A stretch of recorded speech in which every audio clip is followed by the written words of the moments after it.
So Phil recruited me to sell these cards, and now I am recruiting you. Don't worry about Phil. He drives a Corvette.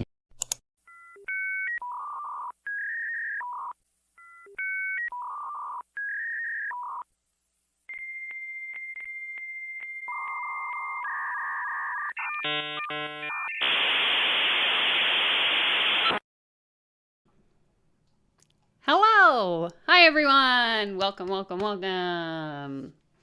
Hello Lisa, Monica, Lori. We've got Organic Family and Baby.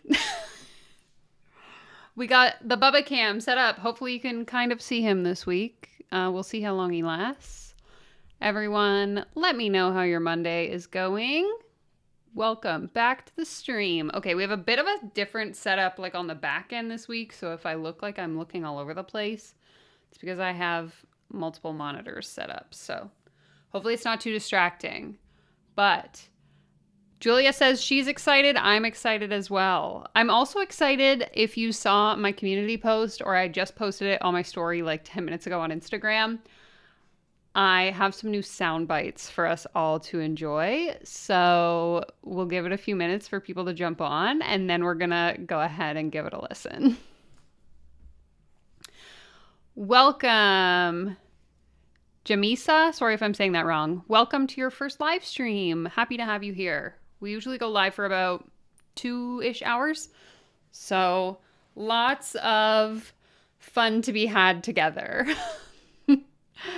Hello, Richard. Welcome. He says, up late working again. I always say I won't be able to watch the full thing, then I get hooked. You're welcome. I am so glad I can be a part of destroying your productivity. Sounds like when I do my like chat and chill lives where I'm like, come on guys, I'm going to do some work while I go live stream. And then I just spend the whole time chatting with the live chat. So we love it. Okay, I'm going to run through the new sound bites just to get it kind of like out of the way before we get into today's content. But I'm pretty excited about these. So I have four new sound bites, all from suggestions from last week. So 2 of them were live chat suggestions, and then the other 2 were from the Stacey Boehman podcast episode we listened to last week that just like made me LOL. So here we go. First one is this sound.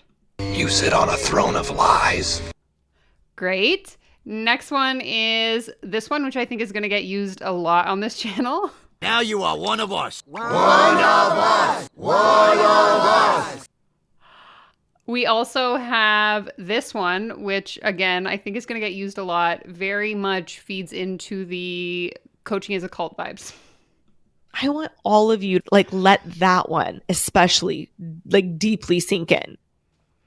And then lastly, we have my personal favorite, this one. I'm always baffled when people don't have a life coach or don't want one. I'm like, what? It's the most amazing thing ever. So that'll be fun. If you're just jumping on, be sure to give the stream a thumbs up if you're just joining us. Today we're going to be looking at Amanda Francis as per requests in the live chat last week. So I'm really looking forward to that. And hopefully we can have some fun, as always.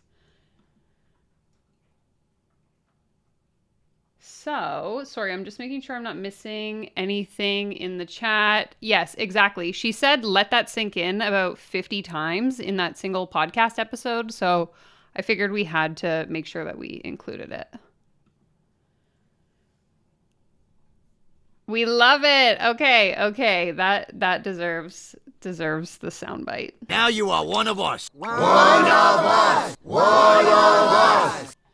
All right. Before we get started, as always, I'm going to need you to please do the following. Raise your hand if you want to get rich. Because that's what we're going to learn today. Today, we are going to learn from the one and only Amanda Francis, author of, I already forget what the book is called. Rich as Fuck. Is that what it's called? I can't even find it on her website.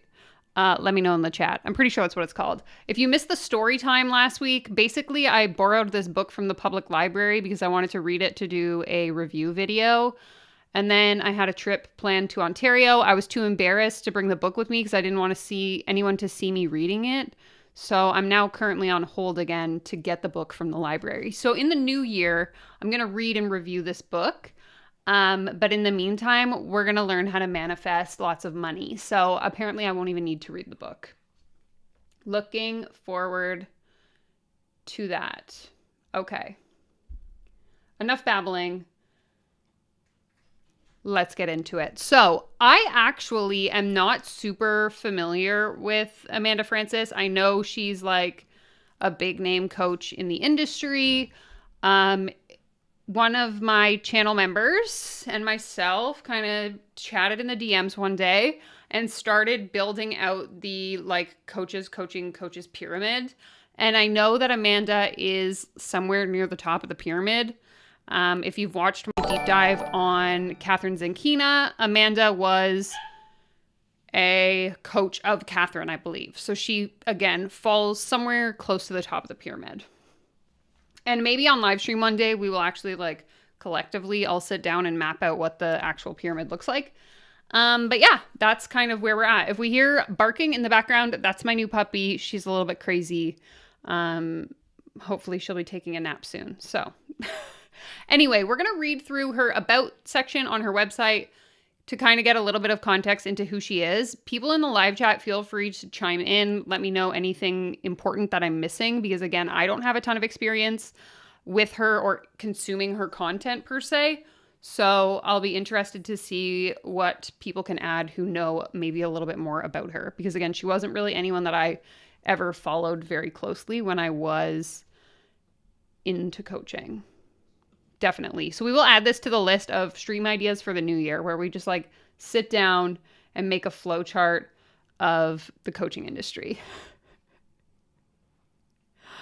Yeah, actually, sorry, this is like all over the place. I'll text Pablo and see if he can quickly bring the puppy in. Okay, so we'll see what he says. Just for a quick little, hey, hi. She's a little bit crazy. Yeah, that's kind of what I always thought. So Becca here in the chat is saying this is giving Gabby Bernstein vibes. I've always kind of equated the two to be very similar. And maybe that's because I used to consume a lot of Gabby's content. So in my head, it was like, well, Amanda and Gabby are very similar. Like, why would I need to follow both of them? And so I only ever really lean towards Gabby Bernstein's content. But again, I don't really know. Maybe I'm completely off base by thinking that, but oops. But we'll see. Okay, so all that to say, let's get into it. So this is her about page on her website. I want to say from a design perspective, as someone who's supposed to be like a multimillionaire, her website looks kind of crappy, but that's just my subjective, is that the right word? It's just my opinion. Is it fact? I'm not stating it is, but you know what I mean. Now let's see. Amanda Frances is a world-renowned thought leader on financial empowerment for women. Through her wildly popular digital courses, her best-selling book, Rich as Fuck, highly engaging online presence, her And She Rises podcast, and free daily content, meditations, and trainings distributed across her social media channels daily, she empowers women to design lives and businesses they are wildly obsessed with. She has written for Forbes, Business Insider, Glamour, and Success magazine. She has been featured in Entrepreneur, Flaunt, US Weekly, ET, and others. Combining her background in ministry, ooh, interesting. Does anyone in the chat have the tea on this? Was she like a pastor or something in a past life? I want to know more. Mental health counseling with practical advice and deep knowledge of spiritual and energetic principles, Amanda isn't quite like any other coach you've encountered. A true self-made woman, while putting herself through graduate school, Amanda taught herself how to build her first website. A decade later, Amanda Frances Inc. is an 8-figure global brand serving clients and students in 85 countries. Her mission has always been to get the power of money into the hands of good-hearted women who are here to change the world. Today, she is doing so. Amanda is from Sand Springs, Oklahoma, and currently resides in Los Angeles, California.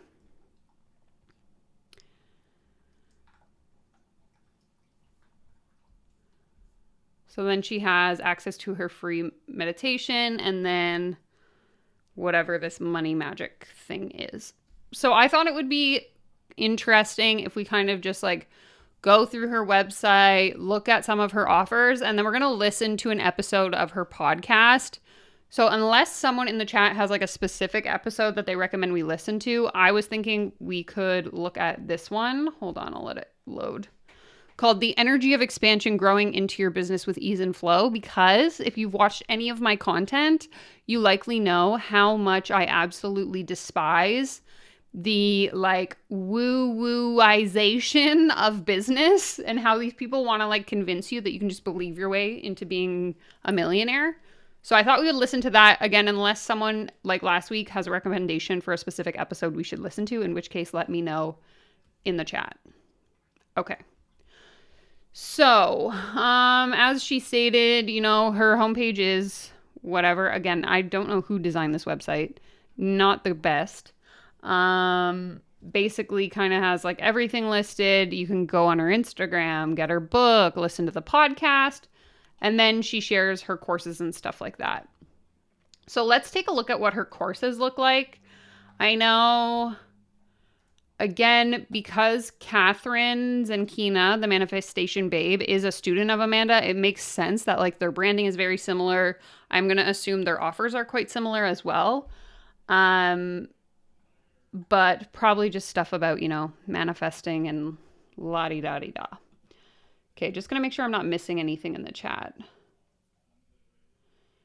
Okay, Richard is saying, for some reason, all of the life coaches have generic WordPress templates as their website. It's probably because they pay the cheapest web designers from Fiverr as part of the outsourcing drive. You know what? My first website was on WordPress as well, and I like designed it myself. But I feel like if you take 5 minutes, you can make some of those templates look half decent. This just kind of looks like meh.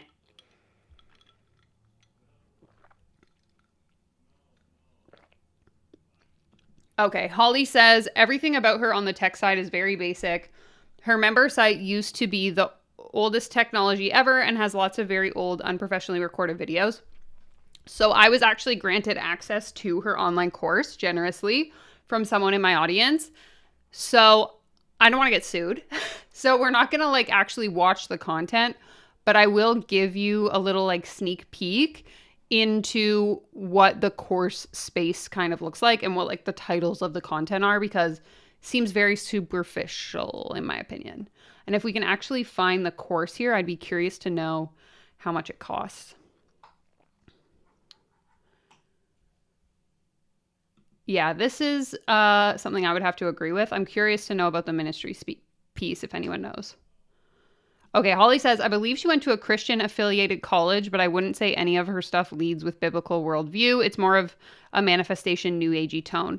Okay, and so my question was more like, I think of someone like Rachel Hollis, who has a religious upbringing, and as a result is very charismatic.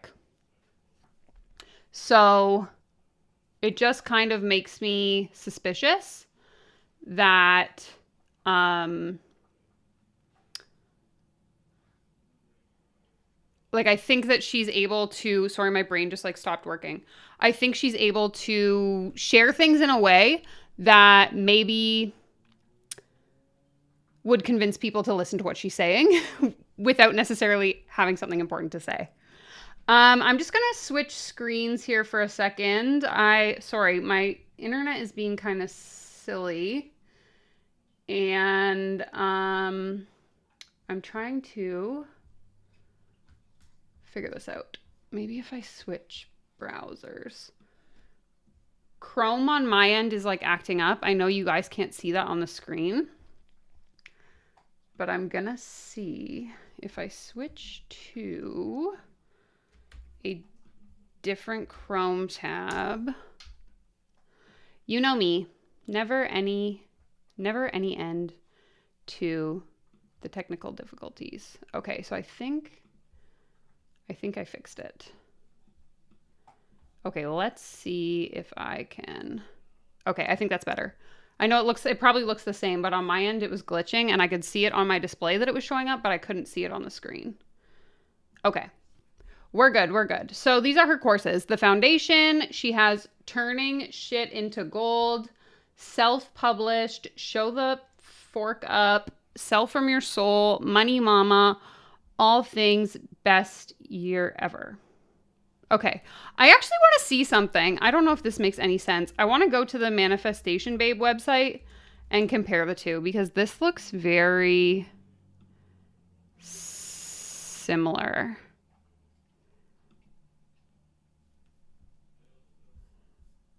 Okay, so maybe I'm confusing it with someone else. It just looks like these little images look like something I've seen before, and I can't figure out who it is. But I think that this, again, if you've been watching my Coachmas series, there was Coachmas Day 1 where I posted a couple screenshots of like different coaches and how they all have like a copy paste version of each other. They all look the same. This is the vibe that it's giving me because I've seen this somewhere else and I can't remember where it was. Oh my goodness. Business idea, sell guru templates, fill in the blank bios, fill in the blank rags to riches, story, courses, landing pages, glittery quote posts, etc. Honestly, this is what it's reminding me of. I wish I could remember which coach this is making me think of, but I've seen this somewhere. And I'm assuming it's like a client of hers took it and copied it. But man, this is just making me shake my head. Okay, welcome, Hillary. So sorry. I'm just getting caught up on the comments. I'm a bit frazzled from my tech mishap there. Okay, Julia says she talks all the time about how she repurposes her live streams into courses for her hundreds and thousands of dollars and encourages people to do so as well. So basically, she'll do like a Facebook Live, say, and then download the content and put it behind a paywall. Is that what you're saying? Exactly. And I know, Hillary, you would know some of these coaches that I featured in that video. And I'm thinking now the light bulb's going off in my head. Hillary, I'm looking at you specifically. These pages right here, these courses look identical to one of the coaches I featured in that video. So if you know which coach I am referring to, confirm or deny that her courses also have very similar branding, please. Okay. Harrison says, I'll do one better, Becca. Make a course to tell people how to get rich, teaching people how to sell guru templates. Much better idea. It's like, I did one of my original coaching videos on this channel was about UGC coaches and how I know multiple people who got started in UGC and then started selling courses on how you can make 10K a month becoming a UGC creator, to the point where they stopped making UGC and just started making money selling these courses about how you should start making do UGC. So it's all circular and I hate it. Okay. Okay. All this to say, I think we've seen a lot of this before. I guess I'll just click like randomly on one and see what kind of information it gives us. So first of all, the sales page, horrible. Again, whoever said that this was probably made in WordPress, I think you're probably right. Like, at least pay for a Squarespace website. At least they look good. Okay, let's go ahead and read this. I don't want to read all those questions, though. Here's the thing. Selling is the sacred vehicle by which we get people into our work. Through selling, we are able to get people the content or services they desire while being compensated for our gifts. It is a joy. It is an honor. There is nothing shameful about calling in and sharing with and selling to those who need your work. I believe in the soulful art of selling, and I believe in it with everything in me. If you've been here long, you know there's no force, fear, or manipulation in how I let people know about my work. I have mastered this. Selling is not about being pushy or forceful, nor is it convincing someone to buy something they don't need or want out of fear or your own state of lack. Wait. This contradicts every behavior I've ever seen in the coaching industry. Selling is not about being pushy or forceful, nor is it convincing someone to buy something they don't need or want out of fear or your own state of lack. Literally, what all of these coaches do, maybe they're not forcing, but they're definitely using manipulation tactics to like guilt you into thinking that you need to buy what they want to sell. So this is interesting. That kind of selling creates negative effects in our lives, relationships, industries, and the world. What I am talking about is sharing from your truth and selling from your heart. Selling is a beautiful, intentional, soul-nourishing act once you learn to view it and do it that way. Self-made millionaire, best-selling author, business mentor, da-da-da-da-da. I want you to make a lot of money. I want to give you the practical and spiritual tools to do so. While I've held over 100 launches that generated 6 figures each, have had a few 7-figure launches and one multiple 7-figure launch, I don't feel like a salesperson. I feel like a woman on a mission with a calling who has work to do and people to reach. For me, selling is simply letting others know how I can help them. Selling is how I give people the opportunity to be supported by me, my work, and my offers. Okay, but just because you feel like you're giving people the opportunity doesn't mean that you're not selling to them. Anyways, I let people know how to work with me, my heart, my passion, transparency, and then I let them choose what is right for them. I sell by speaking from my truth, creating intentional and impactful offers, and sharing with people how my work can help them and make a difference in their lives. I share and sell well. I share and sell with ease. I share and sell without being forceful. I share and sell from a place of service. Blah, blah. This is the longest sales page I've ever read. My programs and packages have ranged from $7 to $150,000. Oh no.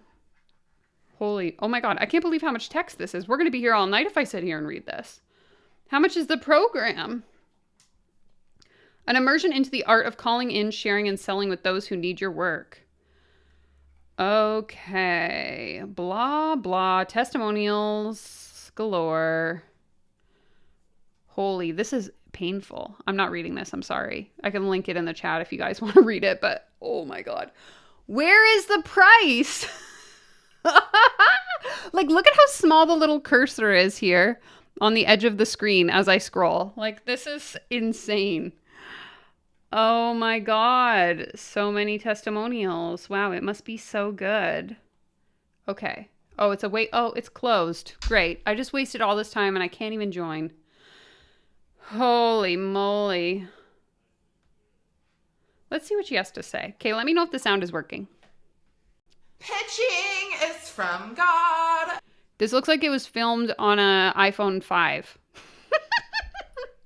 Okay. Pitching is good. Selling your services is amazing. Getting your work out to people is the only way that you can help them and earn money.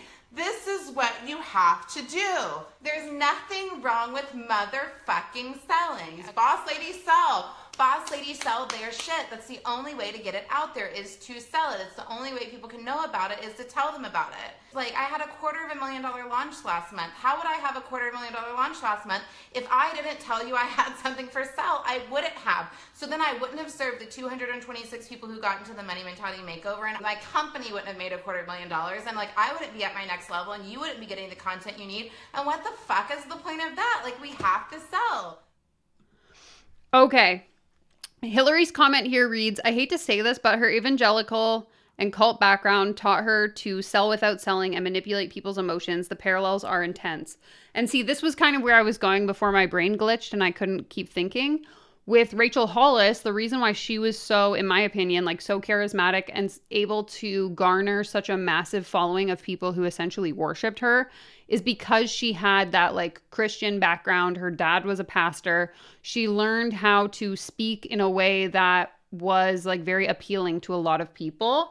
And so that's kind of why I'm curious to know Amanda's specific like religious background, because I think there is a lot that can be learned from those environments that can be translated into taking advantage of people, of course, in my opinion. Yeah, I want to know more information if someone knows. She talks about it in her book and podcast. Okay, maybe I can find the podcast episode.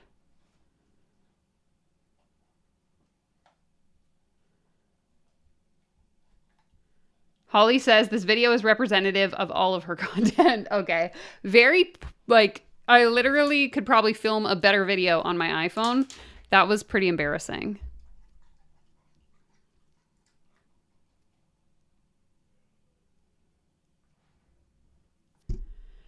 Okay. Sorry. All that to say, let me fight with my computer again one more time. We're just gonna switch it up again.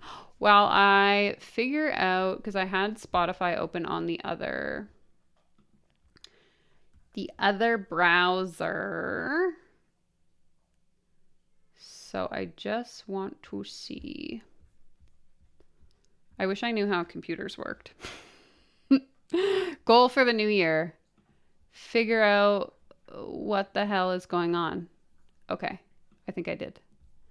And we're back, baby. Okay, so maybe do we think we should try and find an episode of the podcast where she talks about her religious background? Should we listen to this episode about how to attract money? How are people feeling?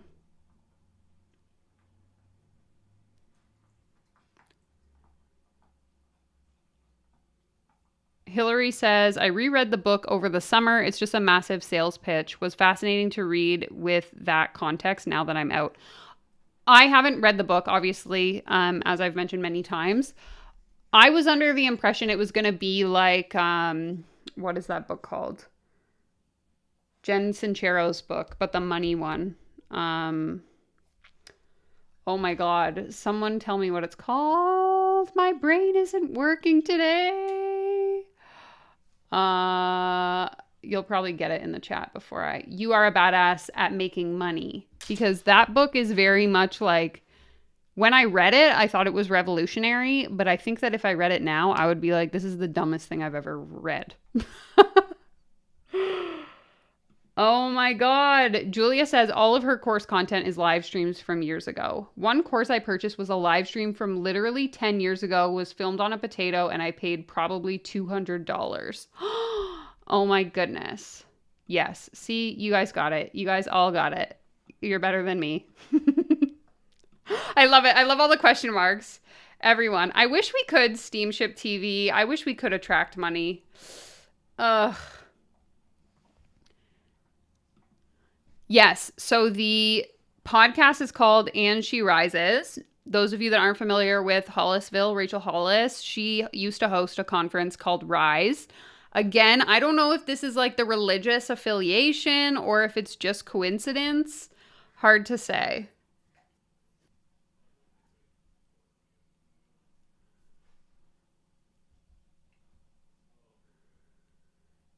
Yes. So if anyone's not familiar with this book, I'll just look it up.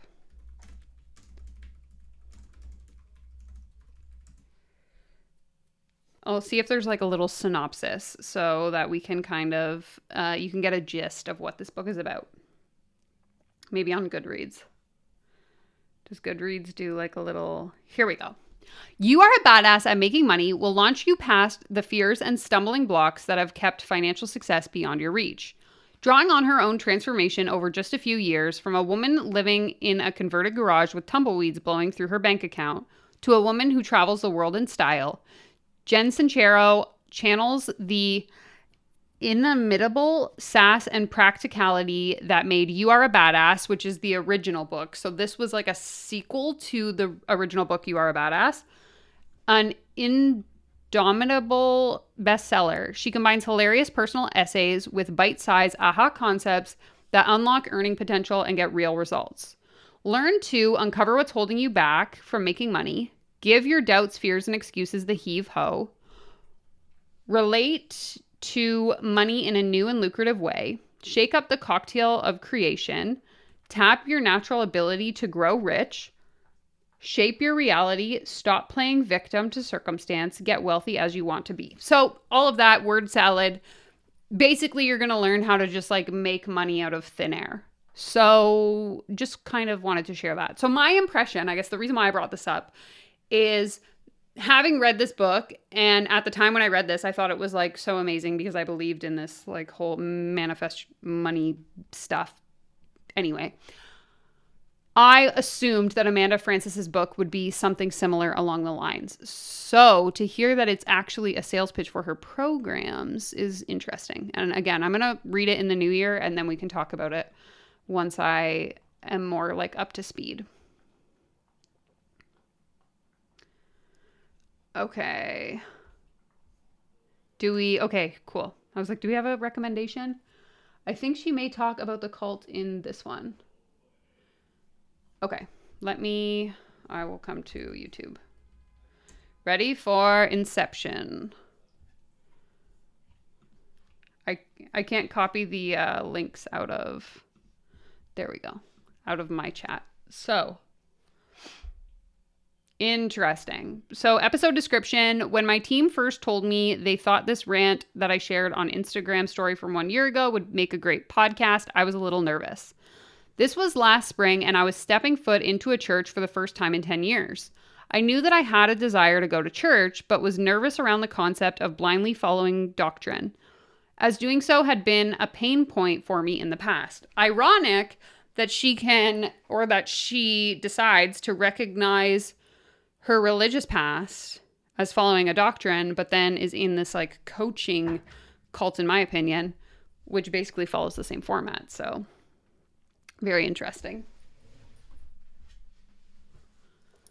However, I reminded myself that I can trust myself. I reminded myself that it is safe to learn from outside resources, but I know that my primary guidance is the fact that God that lives in me and speaks to me, like ACIM says, his will and your true will are one and the same. The results of attending this particular church for a season, were very positive in my life and allowed me to heal more of my wounds from the past while deepening my relationship with the divine. And I am always thankful for that. Okay, let's give it a listen. I, full disclosure, don't have Spotify Premium. I am a YouTube Premium, YouTube Music, Apple Podcast kind of girl. So if there's ads, I apologize. Let's see.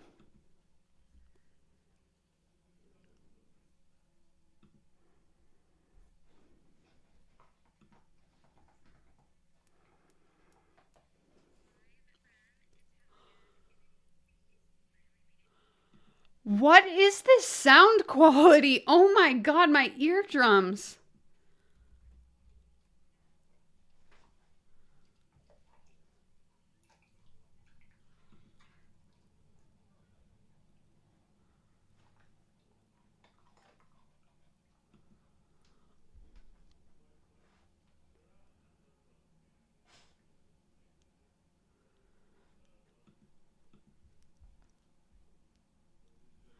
Oh no, you can't hear it. No, here we go again.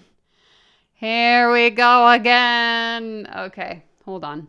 It's probably because I switched windows like 5 times. Oh no. Okay, give me a second. Okay, it should be, it's probably my headphones again. It's always the frickin' headphones. Okay. I'm trying to think of a workaround here. Maybe if I close this and reopen it. Never a dull moment. Be forewarned though.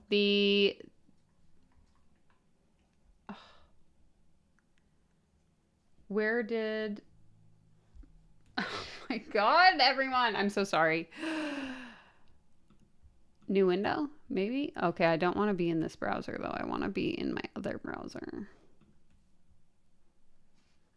Oh my goodness. Okay, hold on. Everyone, please pack your patience because I don't know what the hell I'm doing. Give me a second while I fight with my computer. Okay, file, new window. Let's see if this will work. Okay, first of all, I need that link back. Anyway, all you missed was an intro where she said, "Hi, I'm live from Bali. Hi, I'm live from blah, blah, blah." Wasted my time. Okay. We're trying our best, okay? Okay, I gotta scroll, find the link again. Let's see. I don't know. It might be because I have my iPad also connected. I don't freaking know what's happening. Okay, let's try it again. Let me come back to you. Can you see me?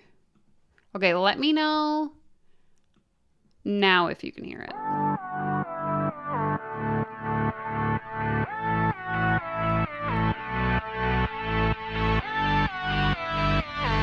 Live from Italia. I'm in Greece. Finally made it to you. Live from Spain.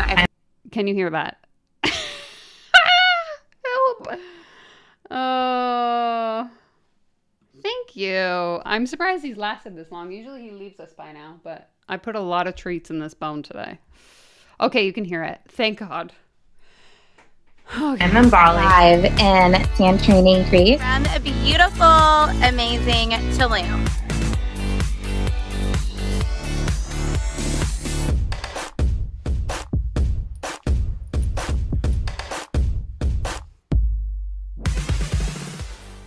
Good morning.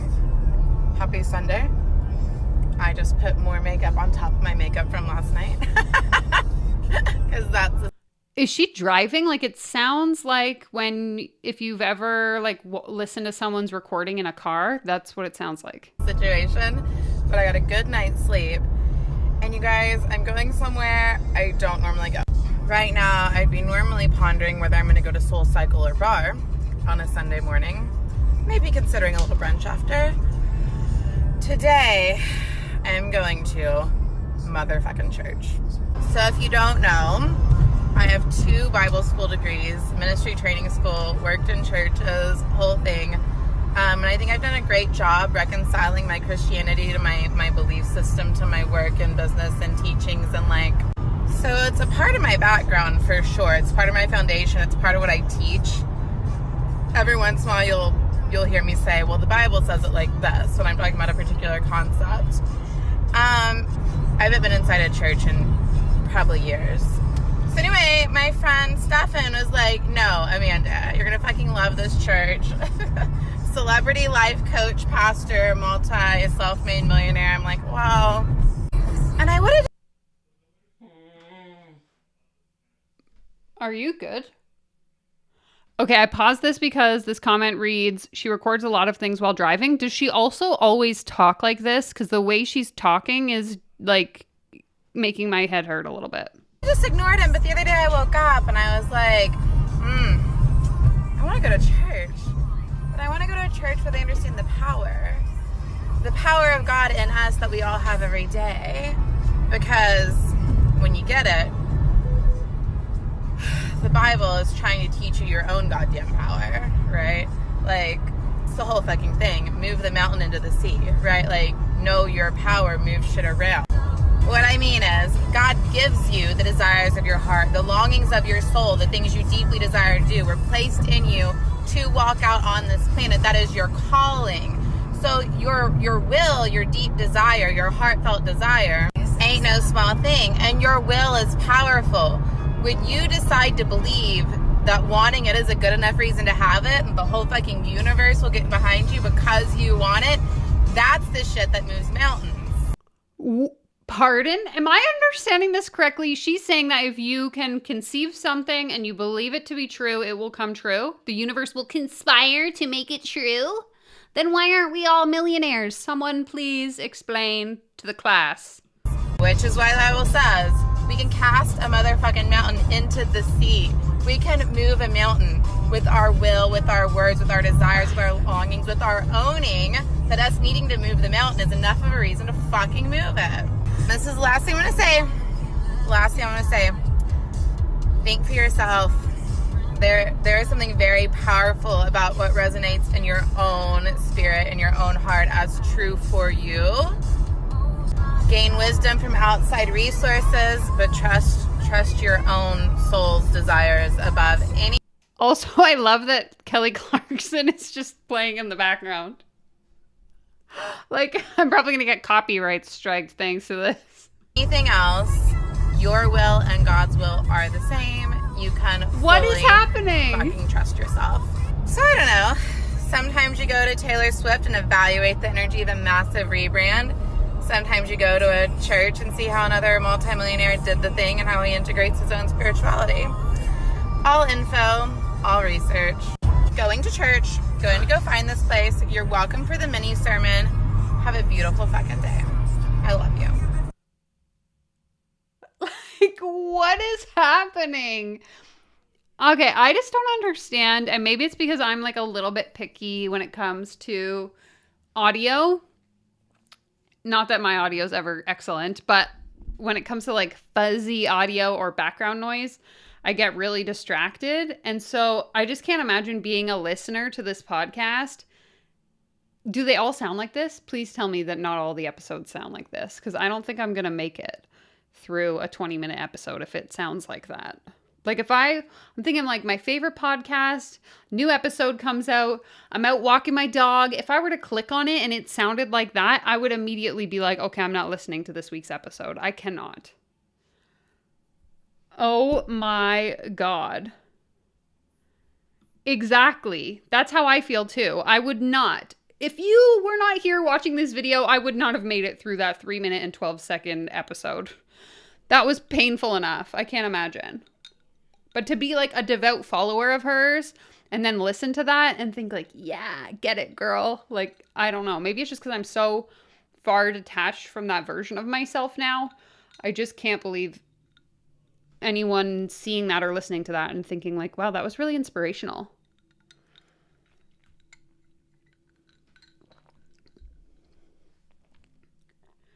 Yeah, I don't know either. I saw Julia said earlier she's the queen of word salad, so I believe it. Oh, God. Let's go ahead and see what else she has to offer us. Yeah, very odd, first of all, to record a podcast in a moving car, but to then also not turn off the radio, I don't understand. Very much distracting, and I'm hoping that this episode we're going to listen to is a little bit better in terms of quality, but my hopes are not very high. Okay, so let's read the description. This episode says, release to expand your capacity to receive. So we are going to learn how to manifest wealth, which is perfect because the holidays are coming. We need to spend a lot of money. Now we're going to learn how to manifest that money out of thin air. What tasks, roles, and duties in your life or business do you dread? What are you holding on to that someone could do for you and likely do better than you? Oh, is this going to be about outsourcing? Love this conversation. These are the things that restrict us and hold us back from growth and receiving. Releasing makes space to receive. Letting go makes room for more. The point of starting a business isn't to be exhausted or to do shit you hate or to feel controlling, burnt out, or restricted. The point of running your business is freedom. It's to help people and to earn money doing it.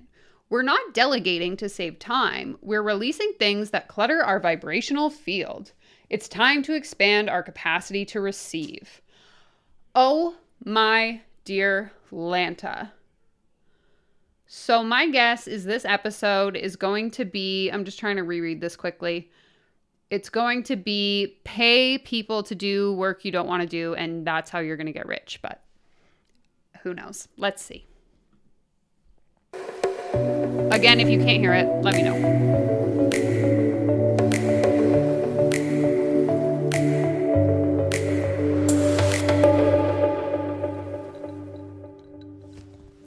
Hello, and welcome to the And She Rises the Fuck Up, the podcast.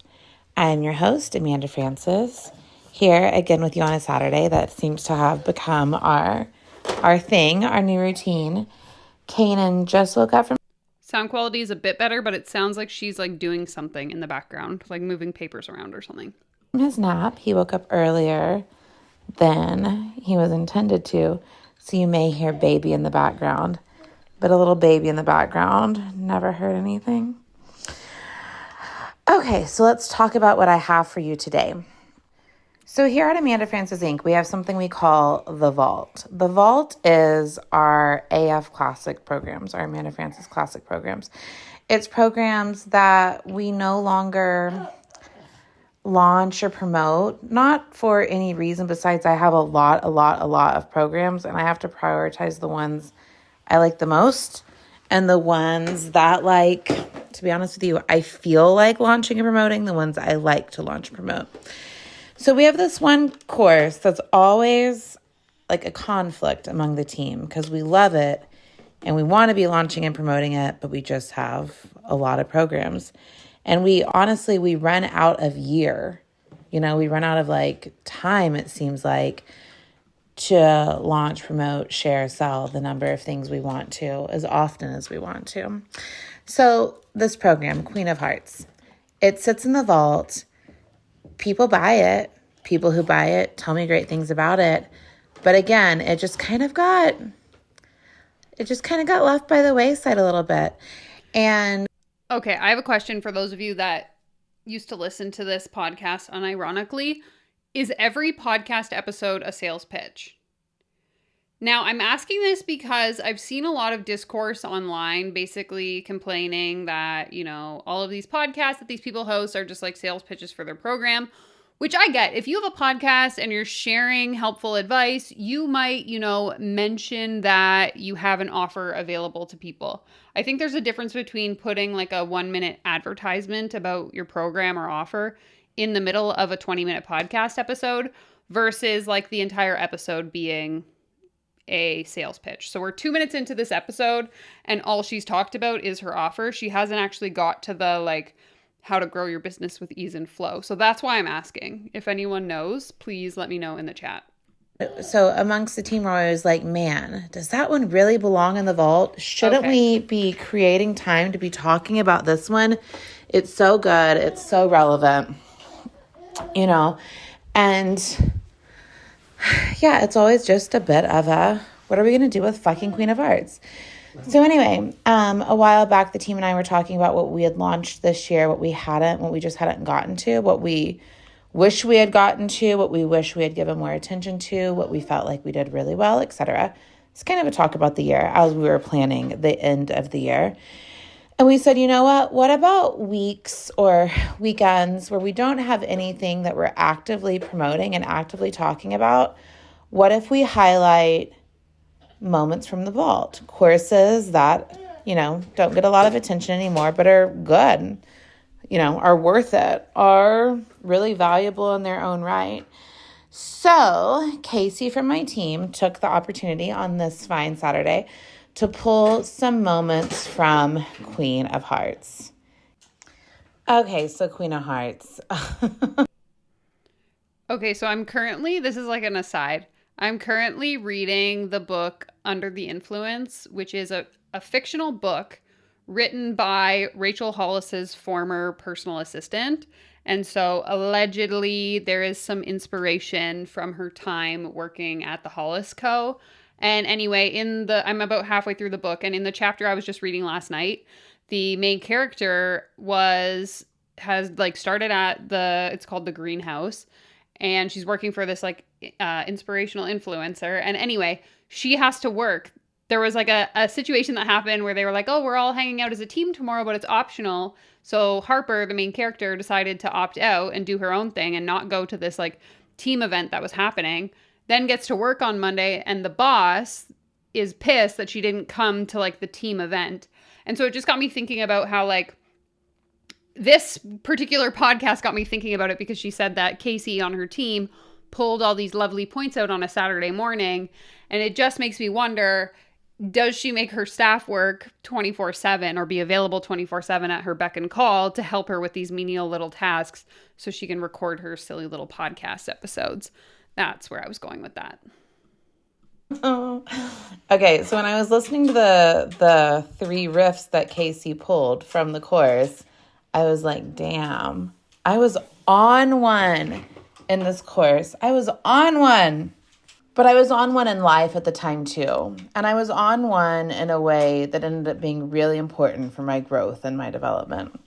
So Queen of Hearts originated from some people, essentially people who I had made mad over the years, kind of dogpiling on me on the internet. One of them was a publicist who I had hired who delivered nothing, so I didn't rehire her. One of them had copied pieces of one of my courses, copy and pasted, and we had talked to her about copyright infringement. One of them didn't like that I set boundaries in a Facebook group I had at the time where she was unethically kind of trying to convince people to work with her, and she was not delivering anything to them. She was scamming them. So anyway, people who I had made mad over the years kind of all got together and were talking bad about me on the internet. And I was just like, what will I do with this? Like, what will I do with this? Will I feel defeated? Will I feel like the underdog? Will I feel like people are against me? Like, who will I be? And I spoke about it a lot of the time, like truthfully and honestly, and I didn't really try to set the record straight as much as I tried to decide what it meant for me. Like, why had I created that? I said on the enrollment page for this course, the conflict within me created a conflict with outside of me. And that's what happens in life. Anything in us we don't have settled in one way, shape, or form will show up on the outside, and it won't be fun, which is why we have to always deal with and heal our shit, you know? Anyway, so Queen of Hearts, the tagline is share your soul, grow your biz, take no shit. I was open to any helpful feedback, but I wasn't open to shit for the sake of shit and drama for the sake of drama. And when I created Queen of Hearts, it was from such an unapologetic place of be who you're here to be and say what you're here to say and do what you're here to do and teach what you're here to teach and create what you're here to create. Unapologetically, even though some people won't like it and will find bad things to say about you and will twist it in whatever way they're going to, like, who are you going to be? And what are you going to stand strong in regardless of any? Yeah, this is painful. I wonder if there's a way for me to, I don't ever use Spotify. Is there a way to listen to this faster? How do I make it speed up? Here we go. Let's speed it to 1.2 because I am falling asleep. Anything and everything. So in the 3 riffs that Casey pulled today, the topic is expansion. The topic is growing your business, creating your life with ease, grace, and flow with the intention of expansion. So there's 3 riffs in here, like I've said. There's a riff on letting it be easy. Okay, this is 1.2 speed, and to me, this sounds like a normal talking speed. And how we as women have become addicted to making things hard and feeling like we don't deserve something till we have suffered for it. And it's not a vibe.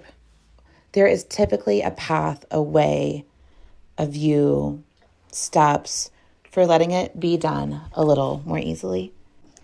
In this episode, I talk about ease, grace, and flow in your life and work. And in this section, I think the most important thing I say is women seem to think we're getting away with something when we find a way to let it be easier, when we delegate really well, when we find the way of like creating or recording or producing or whatever our content in a way where it's like, oh, that's natural to me. It's like we think, oh, I'm getting away with something. It should be so much harder than this. But what if like you're not getting away with anything? What if you're just valuing your time and valuing your energy and finding ways to do things that work for you and that are sustainable for you? What if you being fully supported is of the highest good? What if you being supported is how it's meant to be, how it has to be? And then we talk about releasing to expand our capacity to receive.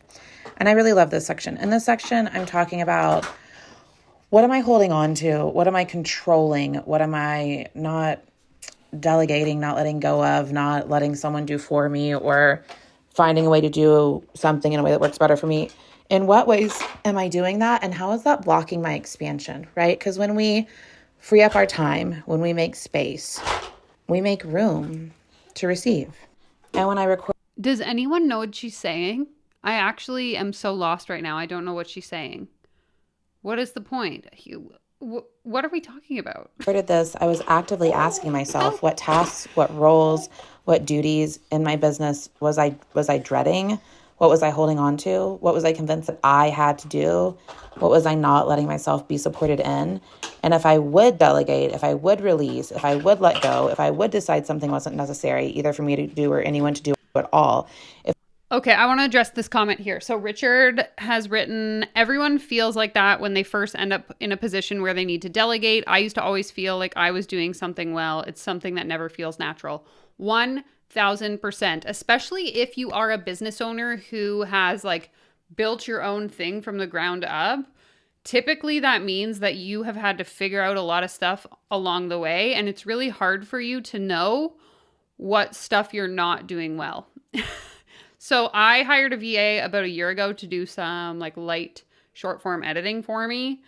And at the point when I decided to hire her on we worked together for about 6 months.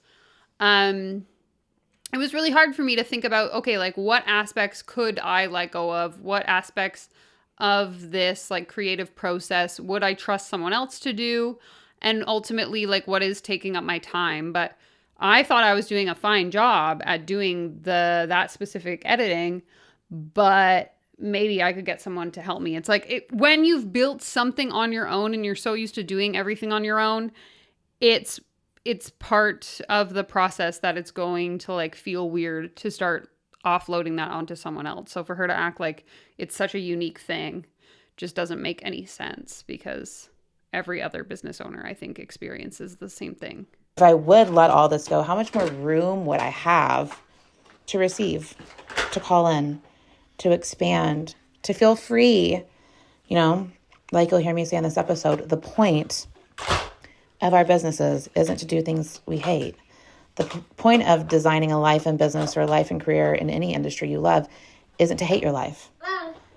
Yes, but when you're building a business, sometimes you have to do things you don't want to do because you don't have the money to outsource it.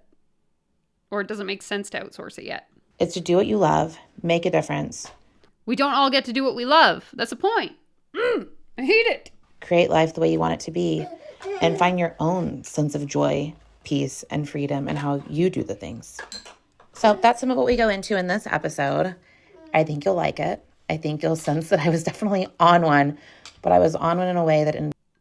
She's saying that this is what we're going to get into in the episode, and we're already almost 10 minutes in, and we're just going to get into it? Sorry? Ended up having a lot of meaning and a lot of purpose in my life and what I was able to do from there. You know, we all have so many phases and stages and moments, and there's so many lessons in each segment of our lives. Kanan, what did you put in your mouth? Hold on. KK. Yes, that doesn't go in the baby's mouth. Thank you. If we own an 8-figure business, could we not afford a nanny to come and look after our kid while we have to work on a Saturday? Just asking. There's so much value in the hard times we go through. And that season where people were not liking me and whatever, and I was like, am I going to take this shit? What am I going to say about this? What am I going to do about this? You know, a program full of my most unapologetic thoughts, my most, I'm going to go big no matter what you think teachings, my most, how do we all be the queen of our own lives and worlds, no matter what anyone thinks or says or whatever. All of it came out of that time. And there's definitely something to that. So I hope you enjoy this podcast. If you're interested in Queen of Hearts, it has modules, it has journals. What is she talking about? I hope you enjoy this podcast. I've already listened to the first 11 minutes of a 17-minute episode. Is the podcast episode itself only 5 minutes and you're just spending 12 minutes talking about nothing? What's happening? Prompts, it has guided inner work. It's all on the enrollment page. You get to the enrollment page by going to the vault. We'll put a link to the vault in the show notes. And I hope you enjoy this episode. And if you're feeling it, check out Queen of Hearts. 1, it gets to be easy. Most of us are addicted to making things hard. We're addicted to thinking it has to be this way or it has to be that way to be good enough. And it comes down to a big fucking says who. The world needs your gifts. The world needs your work. The world needs you. Wait, so is this the podcast episode now? It sounds like it was filmed in a room and she was on the other side of the room from the microphone. Like if I hosted my whole live stream from over here, this is what it sounds like. Can you hear me? Hey guys, I'm just going to record the podcast. Live stream from over here. I hope you don't mind the sound. Somebody send help. You sharing your message and sharing what's trying to come through you. And we just need that out there as quickly and easily as possible, in my opinion. So I dropped the idea that things had to be professional or that things were hard work a long time ago. And now I live in a belief that launches aren't hard work. Launches are me just like typing words about a thing I'm excited to host and sharing the words on Facebook and copy and pasting the words into an email and going and doing some live streams maybe. That's not hard. So it doesn't have to be hard. The world needs your work. So it's the path of least resistance for you getting more great content into the world right now? That is a continual question. Because who's tired of being tired? I did it for a very long time. Who's tired I'm tired of being tired, but what am I going to do about it? of making it hard? Who's tired of feeling like this is work? What if this gets to be a fun, flowy, open-hearted, next level, aligned experience of you sharing the things you get with the world and people flocking to you because your vibe and energy is so fucking good? 2, ease, grace, and flow in your life and in your work. Here's the belief shift, and here's the direction we all have to go. Not that we're getting away with something, but that's how it gets to be. That's how it has to be. Like, we choose ease, we choose grace, we choose flow, not because we're lazy assholes. We choose ease, grace, and flow because we have to be ultimately supported so we can do this damn thing forever. So we can vibe high, so we can take care of ourselves, so you can get your fucking journaling in and make it to yoga and be with your children and whatever it is that you need to do to have your ultimate best life. So we're getting to be supported isn't getting away with something. It doesn't mean we're lazy assholes that don't want to do the work. It's that we get to choose to know and believe that our support, our being supported, our being deeply and intimately supported by our family and our friends and our team and everything is for the highest motherfucking good. With that in mind, with the idea in mind that we're not getting away with something, that nothing is actually bad or wrong when we have the most ideal perfect clients. Who are you to have the most ideal perfect clients who love to pay you? Who are you fucking not to? Who are you to be able to create offers that feel like it's not even work and all you have to do is open your mouth and everything flows out and people pay you and it's like, what the fuck? Who are you to get paid for your creation, for your art, for the overflow expression of your heart? Who are you not to? Who are you to have coaching packages that feel like, oh my God, someone's really gonna pay me for that? Who are you not to? Got it? This is what we have to do. It's the way it has to be. So with that in mind, if you could create anything, if you could teach anything, if you could coach on anything, and not only would you get away with it, but it would be well received, it would be perfect, everyone would be obsessed with it, it would sell out every time, then what would you show up and say online? Then what would you teach about? Then what would you coach on? How would you show up in the world if you knew that what you actually wanted to do and longed to do was perfect and aligned in what you were called to do? Does that make sense? Number 3. Listening to this, I'm like, I don't know what she's saying. I can't follow her. But it's just making me think about the amount of hours and the time that I've spent obsessing over like YouTube videos I've created, TikTok videos I've made, content on Instagram, making it perfect, making it, visually interesting, making the sound nice to listen to get like 200 views. And then someone like this can record something on a literal potato where the sound goes from so loud to so quiet it's like whispering, talking about nothing, and make millions of dollars. Like, how? This is so frustrating. I hate this. 3, release to expand your capacity to receive. So I've been practicing feeling the feelings of calling in money and receiving money and knowing that money is going to be mine forever. But right now I'm also feeling the feelings of expanding. Feeling the feelings of expanding my capacity to receive more money, feeling the feelings of expanding my capacity to grow my audience, feeling the feelings of growth and expansion and bigness, right? Okay, so then the other thing I'm feeling really required to learn is to make space to receive is the feelings of release, which is not Virgo control freak Amanda's biggest area of growth, but we're talking about making space and clearing space here. So this goes along with the things in your business that you don't want to be doing anymore, the things in your business that drain you, the parts of the time where you're like, shit, do I really have to do that? Or I hate that, or let me just do it really quick because no one else can do it like me. When I just say those words, I feel so much contraction and restriction. Those are such lies that hold us back, but literally they hold us back from growth and they hold us back from receiving. So releasing the fucking things, choosing to release all the things. And I'm not fucking great at this yet, but I'm getting so much better at it. But the point, we've said this so many times, the point of running a business wasn't being exhausted. The point of running a business wasn't to do shit you hate. The point of running a business wasn't to feel controlling and tired and restrictive. The point of running a business was ultimate freedom, right? To help people. No, and the point of a business is ultimate freedom.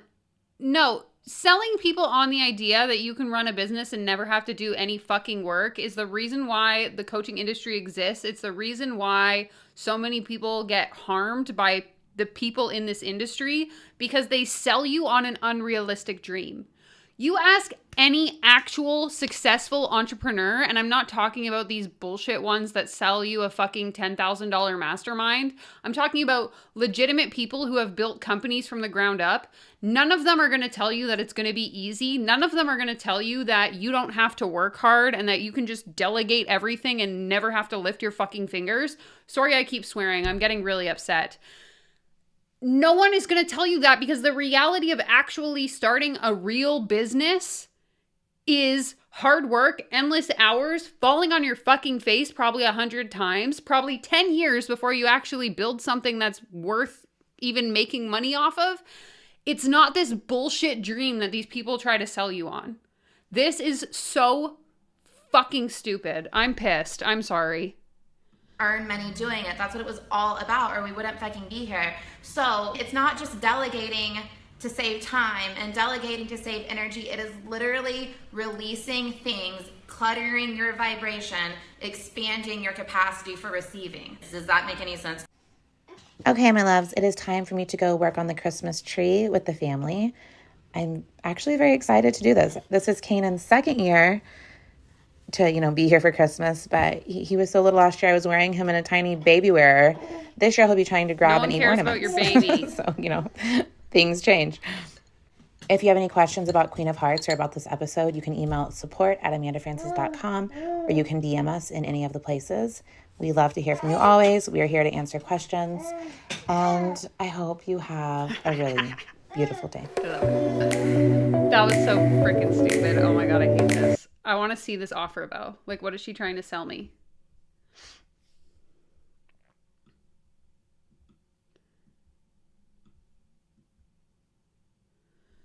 Okay, hold on. I gotta do. I don't like it here. This is really fucking stupid. Okay, maybe if I do this. There we go. Okay, we're back, baby. The privilege here is just astounding. It's really, I'm gonna need to go for a nice long walk after this one. All that clutter in my vibration. I can't. I'm stressed, guys. This woman might drive me to start drinking again. I have so many questions too, honestly. I can't believe the Rachel Hollis podcast is better than this. At least when I listen to Rachel Hollis podcast, I can laugh a little bit and be like, oh my God, this is such stupidity. This is actually making me angry though. 100%. I look at my partner, for example, has built one of Canada's top startups, and when he was working there, he was still managing all of his employees. He didn't just get to frickin' sit around and twiddle his thumbs. The work doesn't stop just because you've reached some pinnacle of success. If anything, you just start accumulating bigger problems while you outsource the more menial tasks to somebody else. It's just so unrealistic. Okay, so the link I clicked didn't work, but it looks like Hillary shared one in the chat, so I'm just going to type it in. Unless I can copy it from my phone. Hold on.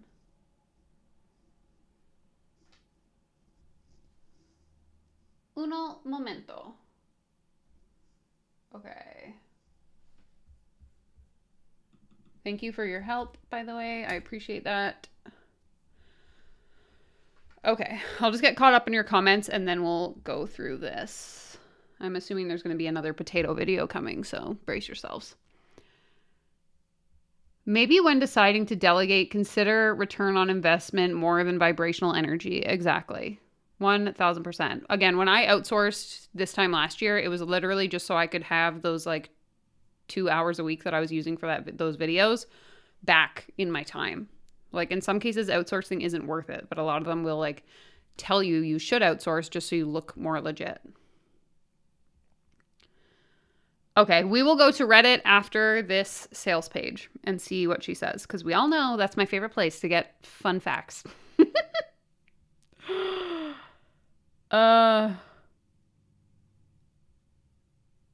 Very true. Truer words have never been spoken. If the work stops when you get to the top, you're probably running a scam. Very, very true. Okay. Let's go ahead and see. So this is the Queen of Hearts that she wouldn't shut up about for the last 17 minutes, but still didn't really tell me what it was. We're going to find out. Share your soul, grow your biz, take no shit. They called me the Regina George of coaching. Is that something you'd want to be bragging about? If we're talking about the same Regina George, she was not a nice person. It was the moment that most dread as we grow our business and online presence. And as it was happening, I didn't care. I felt the attack and discomfort, but underneath that was a deeper knowing. I know who I am. I know what I do. There is nothing to hide. The thing is, I knew why each girl on that thread was mad. Okay, so she must be referring to Reddit. One had copy and pasted sections of my course and was told firmly and privately the repercussions of copyright infringement. One I had worked with briefly, results weren't delivered, and she assumed the worst on why our work phased out. A few didn't like that I boldly and confidently declared in my Facebook group my standards for said group while laying it out and telling the whole truth about what was occurring. I was watching it all happen, countless screenshots from friends over and over all day, and it was all fuel. God help me use this for good. I've said this for a long time. I don't need anyone to like me. I'm not here to impress you. Disagree with me, get mad, get defensive, I don't care. I do shit my own way. For years, the continual feedback is, Amanda, you triggered me. You do things so differently and see things so differently. You showed me there was a better way. I was made for the confident girl, the next level girl, the do it your way girl, the take no shit girl, the defy odds girl, the future self-made millionaire, sorry. The girl who chooses to have it all, and it isn't going to let anyone slow her down. She's spiritual and she's not playing. She's not pretending. She's real and she has shit to do.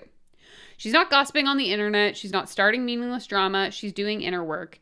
She's getting her mind right. She's setting her goals. She's declaring her vision. Okay, well, I guess this is a statement for Amanda Francis, any of her devout followers. This video is not gossip. This is just my opinion. If you want to frame it as meaningless drama, that's fine. I have plenty of goals and visions about where I'm headed, and it has nothing to do with this BS. Oh my God. I love this though. I love that she was so upset about people being dissatisfied with her services that rather than, I don't know, maybe refund them, maybe address their concerns, she built an entire program to prove them wrong. This is like very interesting to me, the psychology behind it. She's ready to go big. That's the girl who will make it. That's the girl who will change the world. That's the girl I am here for. Then she introduces herself. I'm not an average business coach. I don't follow business norms or industry standards. I do whatever the fuck I want. The Queen of Hearts. Share your soul, grow your business, take no shit. Blah, blah, blah. 28 days of guided inner work, 3 pre-recorded training modules. You only get 3 videos.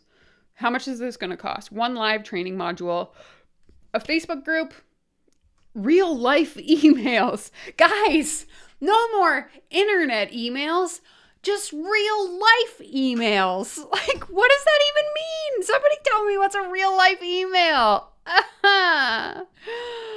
Instant access to the Do the Damn Thing 3-part video. Oh my God. And I got a mug. I'm signing up. I have to sign up. Oh dear God. Share your soul, grow your biz, take no shit. Or you could just like go to therapy. I don't know. If people are bullying you, you should probably talk to a therapist. Just saying. Okay. Blah, blah, blah. Okay, let's see. So if we pay in full, it's... What the fuck is this? Is this a glitch? It doesn't work. Her shopping cart is broken. Is that interesting?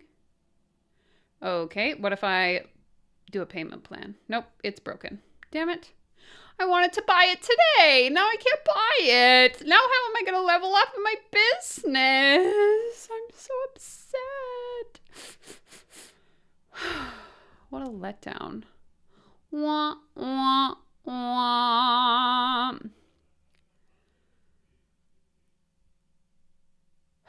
Okay, sorry. Let me figure out where y'all are at.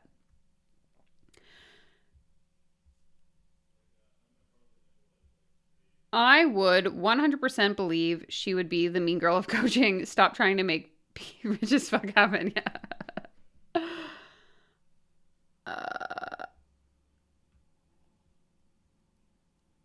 Yeah, someone called her the Regina George of coaching, and people were, I'm assuming on Reddit, because that's where threads typically happen, were disgruntled with her. And so she built an entire program about how to just carry on with your business, even when people are telling you you're doing it wrong. Exactly. I love people who say they don't care, but use lots of words to reveal that they do, or build entire programs around the fact that they don't care. If you didn't care, you wouldn't say anything.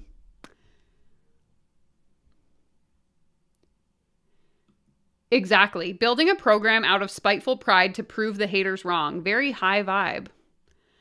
Definitely.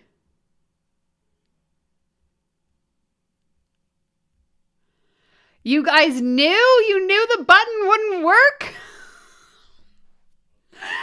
You guys are the Regina George in this situation. Exactly. That's what I don't understand. Is a real life email just a letter in the mail? I'm confused.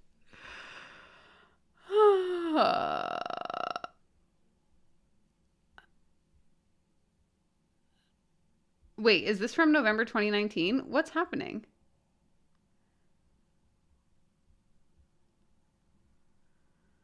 Okay.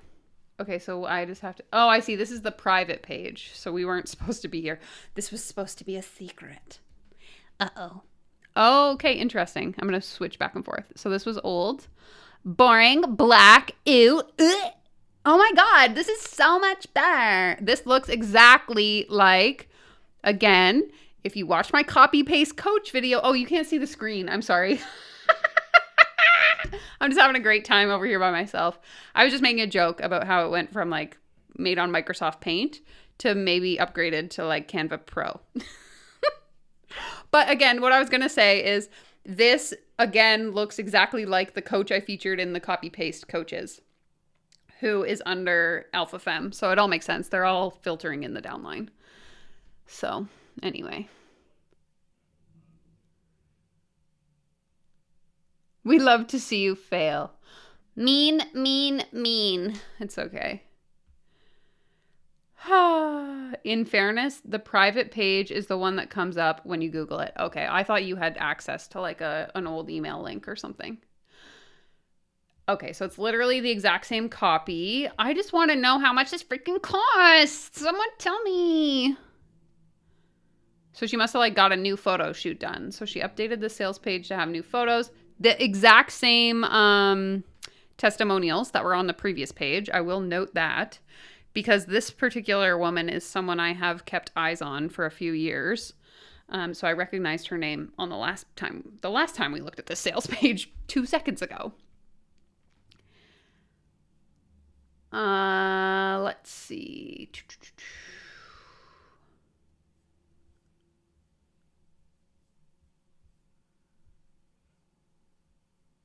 Here we go. What is your refund policy? Although our policy is no refunds, I want to ensure you have the chance to review my teaching style in case you are new here. So if after reviewing the initial content, you feel this is not for you, please email us within 48 hours, having not consumed more than the bonus content.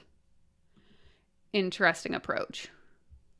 Not one I necessarily agree with. But anyway, I declare myself the queen. I am ready. Let's see. It works. $1,000 for, isn't it 4 videos? How do I go back? I need to look at what's included again. 4 videos. I'm pretty sure it's 4 videos. Where does it fucking tell me what I get? There are no live group calls. I'm paying $1,000 for no live group calls.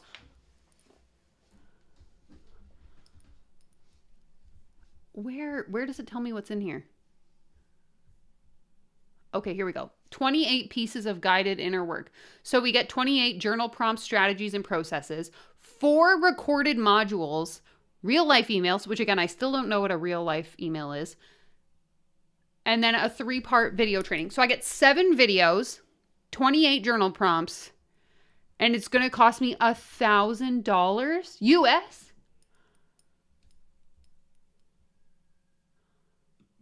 I'm shocked.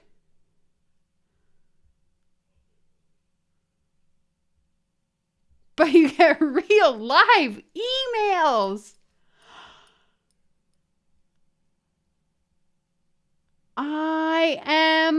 I can't believe this. Hello, best channel on YouTube. Welcome.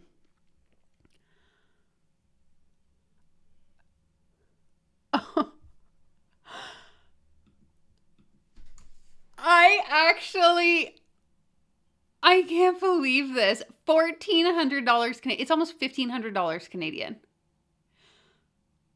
I'm just thinking of all the things I could buy with $1,500. Like,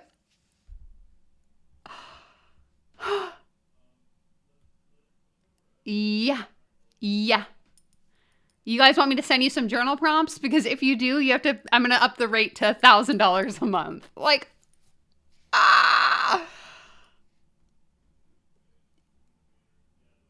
Exactly. I paid that much for a retreat in Ibiza, including food, lodging, a pool. Literally. Like, oh my God. You could go to therapy for like 10 weeks with that money. This is just absolutely wild. I've seen like some pretty big, like, obviously the entire coaching industry pricing is just absolutely absurd, but this is like the wildest thing I think I've ever seen. To charge someone $1,000 for, what was it, 7 videos?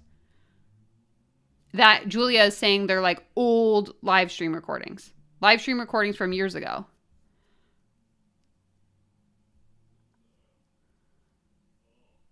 Journaling is priceless. It's not like you can just find it for free on YouTube or anything. I still want to know what a real life email is. Oh my God. Okay, so we can either pay 1111 or we can make 8 payments of $153.88. Hey Google, what's 8 times 153? The answer is 1,224. 1,224. Holy moly. Like, I think I'm having heart palpitations because I'm in such shock, guys. Oh no, it's literally one of the echoey, right, because she said that this was from Queen of Hearts. So she didn't even like re-record the information before she launched it again.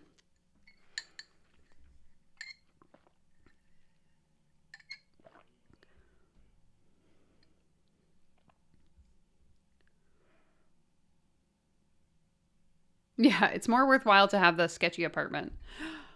Oh man.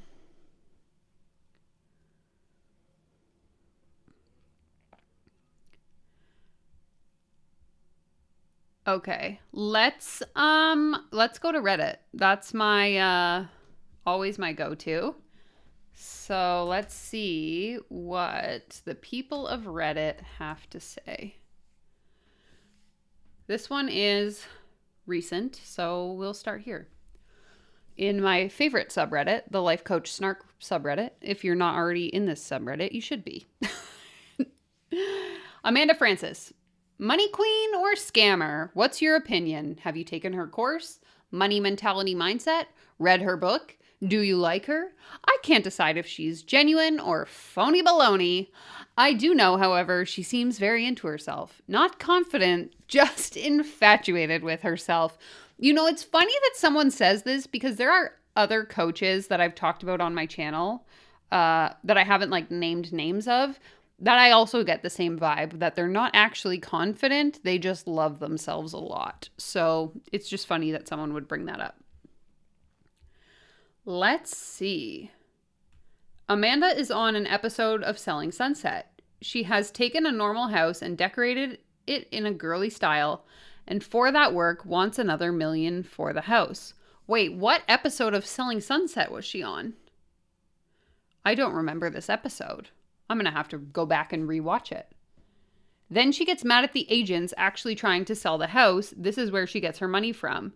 If you don't have $1 million to put into your first flip or your own phony course, You might struggle to manifest the same amount of money as her. Oh, actually, maybe I do remember this episode. And she had renovated the whole house and the kitchen was like black. I might be talking to no one. Does anyone watch Selling Sunset? Can you confirm that that's the episode she was in? Again, because I don't closely follow her, I probably just didn't recognize her face when I watched that episode. But I do remember an episode where this person had like done a flip and then was mad that they weren't telling her it was worth how much she thought it should be worth because of the renovations she had done.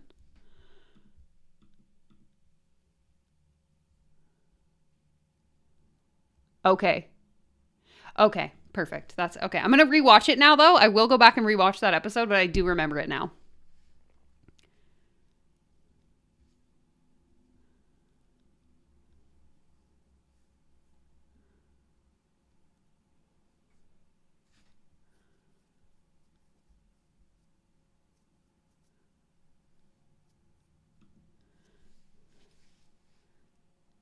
Philomanthery says, I forgot about Selling Sunset. She made it seem on Instagram like it was such a cool opportunity, but on the show, the realtors tore her up.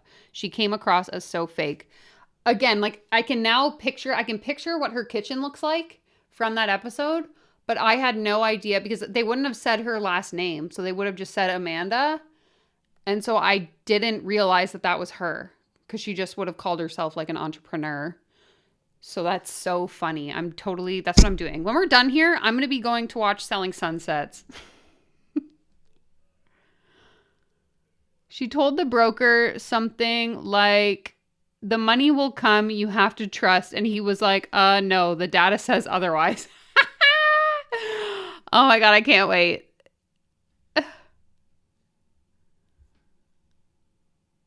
So funny. Okay, sorry, sidetrack. Anyway, let's see. What these scammers don't understand that their buyers don't is where money comes from. Money comes from people wanting to buy what you have. If you don't already have something others want to buy, you will struggle with manifesting as much money as them. What is it these coaches have that others want to buy? A luxury lifestyle. Ding, ding, ding. This is what I say in all of my content. A hot appearance, a career of helping people. If someone is selling you a $10,000 program that's going to teach you how to create the luxury lifestyle that they have, I want you to know that the reason why they have a luxury lifestyle is because you funded it by giving them $10,000. That's the truth no one wants to talk about. They want you to think if you pay them, you will get their lifestyle. That's the manifestation. They rely on you thinking their income and hot girl aesthetic is something that you can learn from them. They need you to think that you have something to give so they can keep raking in the cash. But none of them ever want to acknowledge the fact that they're already coming like from a privileged place. None of these manifestation coaches teach you anything special. Their business model is flash money and status symbols so that people think you have some secret to getting wealthy. Tell people that you will teach them your secrets to getting wealthy if they pay you a large amount of money. Take that money and buy a flashy car or other wealth status symbol to show others that their manifestation technique worked. Teach some bogus hocus pocus course on aligning your desires with the universe or whatever. Pray at least one of their students has some way of making income that they can claim is the result of their manifestation course. Yes, so take ownership for anyone who has a positive experience.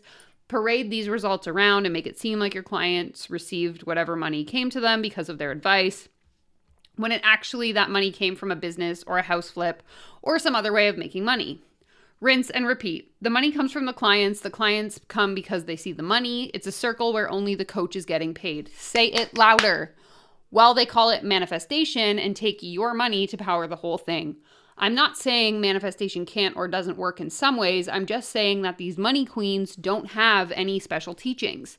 The only thing that makes them special is they will take your money and use it as proof that their system works to the next client in the downline, while they provide no real information or value to anyone. This is the scam, you guys. There is no one who is not scamming who is teaching these concepts right now.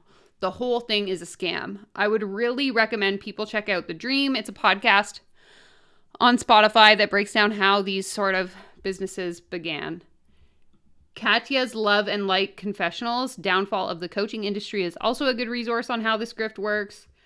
And those podcasts can help you understand this topic better and be able to spot the grift as it's happening more easily. Personally, for reasons I will not fully disclose, I would not recommend listening to the Dream podcast, but that's just my opinion. Those of you who know. Oh, dear God. Okay. Sorry, I'm just getting caught up on your comments. I wish you could play her Selling Sunset episode on the stream. Me too.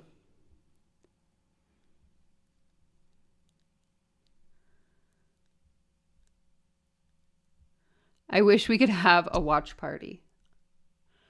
I mean, we could. After the stream is over, we can switch to a new stream. I just can't monetize it, but I don't care. I'm going to watch it anyway. Let me know if you want to come to my Selling Sunsets watch party. Oh, dear God. Real life emails. I think that is the email she sent to deal with those issues. Oh, interesting. So, like, she's going to send you the emails she sent in response to the people who copied from her?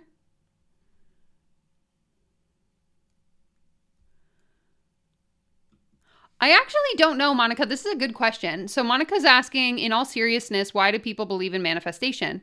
What's the history behind the first person that taught it? I think the principles, and people can correct me if I'm wrong, because I often am. The principles of manifestation were they first gained popularity in the book The Secret. And so it was basically this idea that like the way we think impacts what we see in our reality, and then it kind of just caught mainstream media's attention and took off from there, as far as I understand.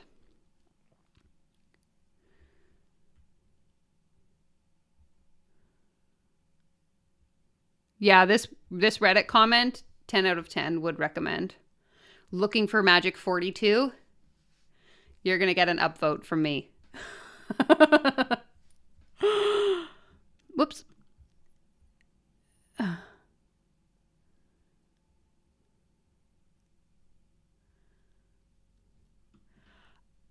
I don't know if she's going to use it at all.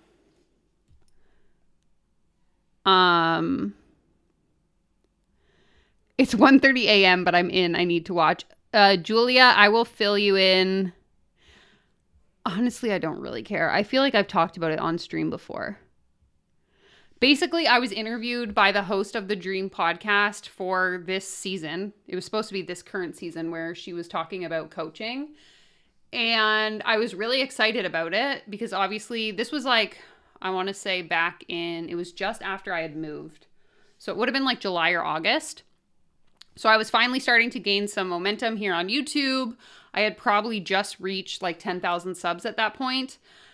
And I had like just launched my membership and all of that. So like obviously I was gaining traction in the space of like calling out predatory behavior in the coaching industry. And so I received this email being like, hey, we want to interview you for the upcoming season because we're going to be talking about coaching. So in my head, I'm thinking like, oh my God, this is so exciting. Like someone wants to platform my perspective on why this industry is so shady. So I get on the call with her and it's very evident to me that she hasn't done any research or watched any of my YouTube videos because she starts asking me questions as if I'm still a coach. So it started out with like, tell us your story. So I'm explaining, 2018, I quit my job. I opened this yoga studio. I hire a business coach. She scams me out of money. First of all, she basically starts mocking me, being like, and you thought that this woman was going to be able to help you? Like, what credentials did she have? Not really acknowledging the fact. And again, I think, in my opinion, this comes down to like poor research. Not understanding that people who fall into this industry make these bad decisions because you're so indoctrinated into the things that these people are saying that you believe everything they say is true. And this came up in the comments on the video I posted today for Coachmas about the woman that accumulated almost $70,000 in debt. Someone was like, if you're a real good business owner, you shouldn't have accumulated that debt. But it's like when you are so deep into the doctrine that these people are spewing of like, believe in yourself, manifest money. If you spend money, it'll come back to you. you're not thinking logically. And so anyway, I explained this story about how I hired this coach. She's basically mocking me, being like, you're an idiot for doing that. Anyway, we get into the story of like how for a little bit of time I was a coach.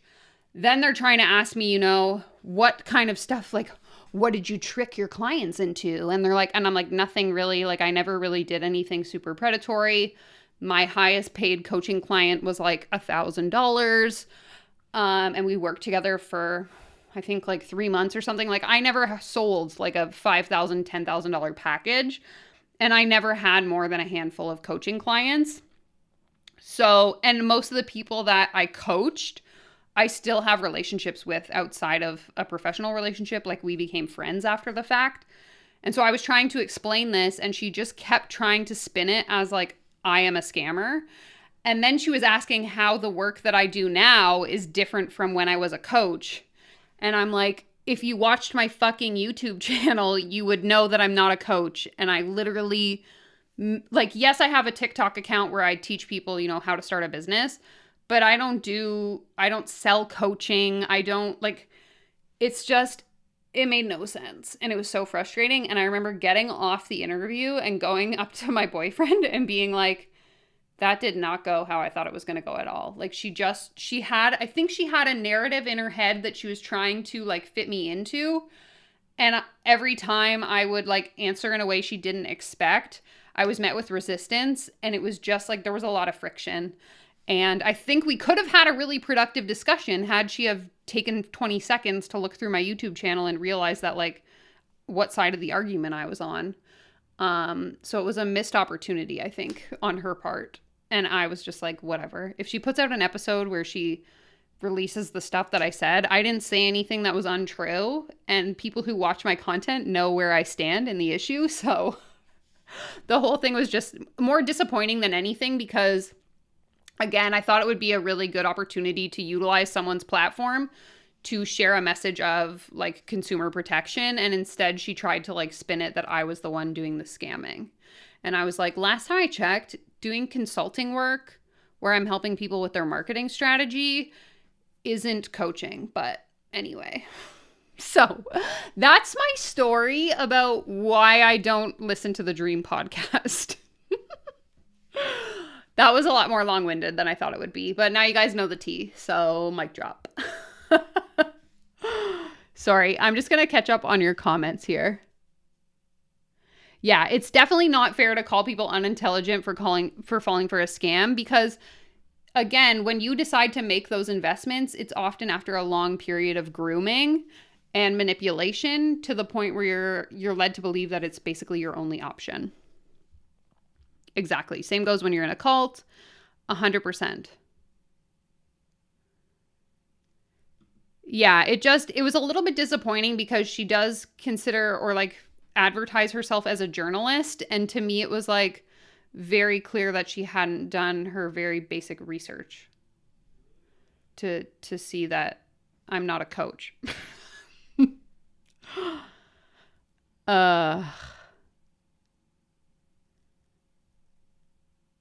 100%. Richard says, anyone who thinks they can never be scammed in this way doesn't realize that it's mostly down to circumstance. Anyone can end up falling for these things. 100%. You're in a mentally vulnerable position, or perhaps there's a goal that you really want to achieve. For me, it was like, I really want to start a business and I want to make sure I do it right. And this person presented themselves as if they had, you know, the perfect solution for me. And that's why I fell for it, because I wanted the answers to my problems and I wanted to do it right. And I ended up doing it the wrong way. Funny enough, but so true. Exactly. Now I am a scammer because I give away all my business information for free. So if you want to get scammed, go follow me on TikTok because all I'm doing is giving away value for free. And it's a complete scam. So follow me there.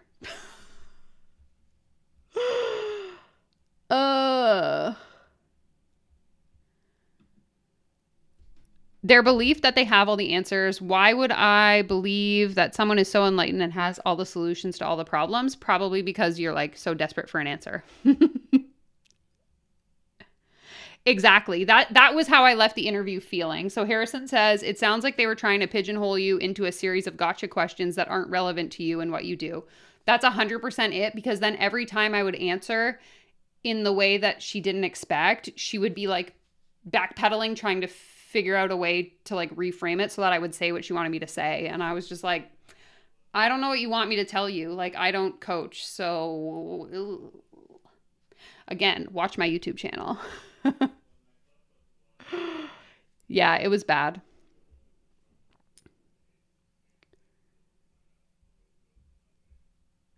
Exactly. Everyone thinks Steve Jobs was one of the smartest people ever, and he picked woo-woo cancer treatment, which likely shortened his life dramatically.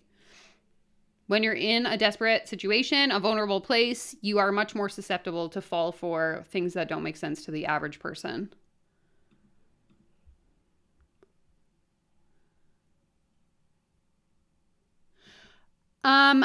I haven't actually sent a real live email in about 5 weeks, so maybe I should get back on it because I'm missing out on a huge opportunity to send the lovely, what would these people say? The like beautiful souls inside my container inspiration that they need in order to be successful. I gotta start scamming people by giving away that free information. Okay. Anyway, now that we know all the tea, we can continue on with our Reddit snarking. Well said. She bought Kyle Richards' Real Wives house. This is where our money goes, not to quality content or customer service. Okay, we can read this article after. People upvote truth like this, but 5 minutes later are back to discussing all the value they got from being a $6,000 member of some boss babe mastermind nonsense promoted by some Insta influencer with a bankrolling husband. Even the replies to this post have loads of people saying that her materials help them in some, always totally intangible and unmeasurable ways. People don't like to admit they are a rube. Nice dissection of the strategy. Very well explained. Now all you have to do is make a 6-week mastermind course out of it and sell it for $5.99. Search for her in this forum. There are a few posts about her. She got in early, manifestation, buy my stuff, and you can live like me. Courses are very low content and poorly done, just like we've been saying all night long. I've taken Course Creation Queen in 2017. Absolute waste of money. It's all just to fund her lavish lifestyle. If you use it for entertainment, it's one thing, but not for an actual business advice. Following because I never see anything about her. I heard she gets everything scrubbed off the internet. Well, hopefully she doesn't take down my stream. I'm having so much fun.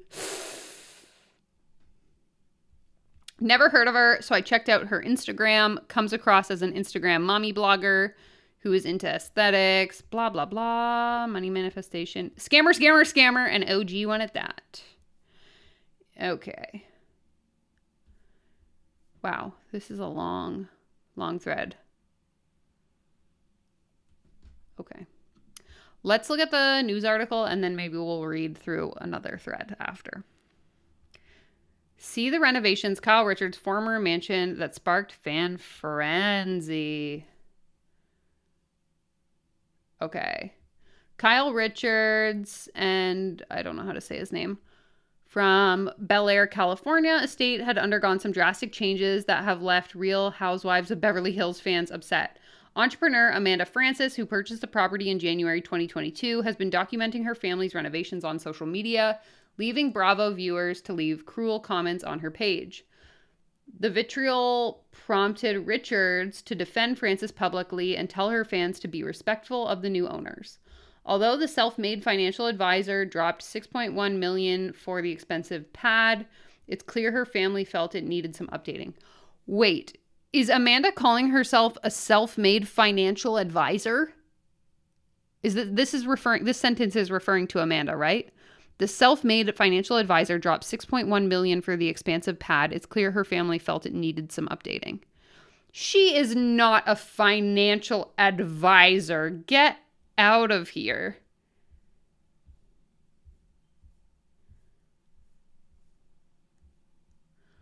Francis shared a time-lapse video of the first year and a half of renovations, which gutted the entire grand foyer.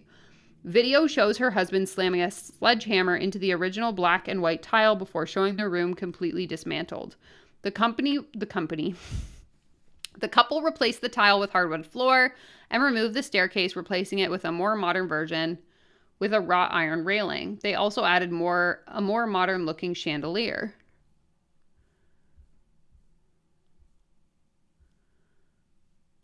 What a journey. In another video, Frances showed 2 of her children with mini hammers attempting to take down the bathroom, walk-in closet, and bedroom. The result, which has been dubbed the Unicorn Princess Suite, axed miniature black and white tiles from the bathroom and had them replaced with a mosaic look. The bathroom storage area was replaced with an updated baby pink piece and white countertop, and the shower was completely transformed into an updated shower tub combo with subway tiles and brass fixtures, as well as a planned glass door that hadn't yet arrived. The update in the walk-in closet features appears to be custom built-ins with plenty of storage and shelves for knickknacks. It honestly might be my favorite. Okay, that was stupid. I thought this was going to show me like the article. Why are people so upset about that too? It's her house. Who cares? Anyway, okay. I'm overwhelmed. Let me catch up on comments and then we can read more Reddit threads if we're interested.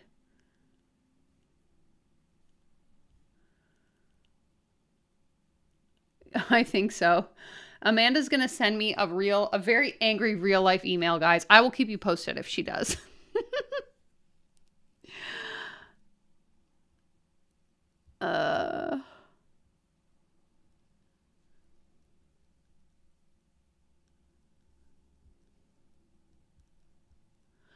Okay. I wouldn't consider Amanda Frances to be a financial advisor, but maybe that's just my mistaken broke hater mindset. Sorry, I just was curious about the renovations. That's why I read that article. It doesn't have anything to do with her coaching.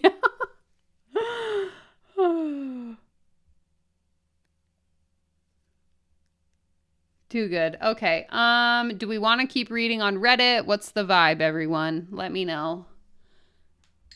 I'll just be here drinking my soda stream.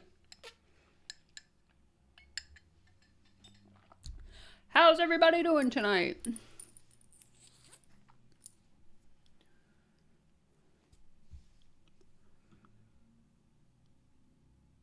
Yeah, I guess so. Maybe she's manifesting the financial advisor position. Maybe she needed a title to go on the mortgage. So financial advisor is probably considered more legitimate by the bank than manifestation coaching guru, right?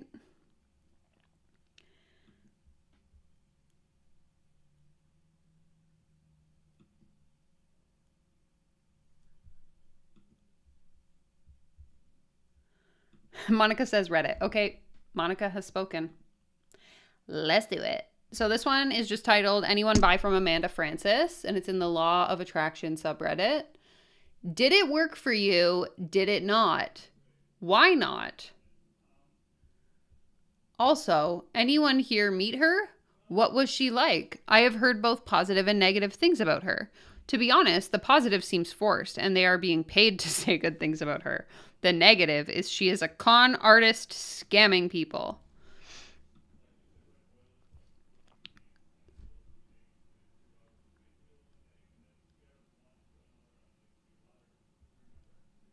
If you want to see a preview of her bundles, you can go to her Facebook page.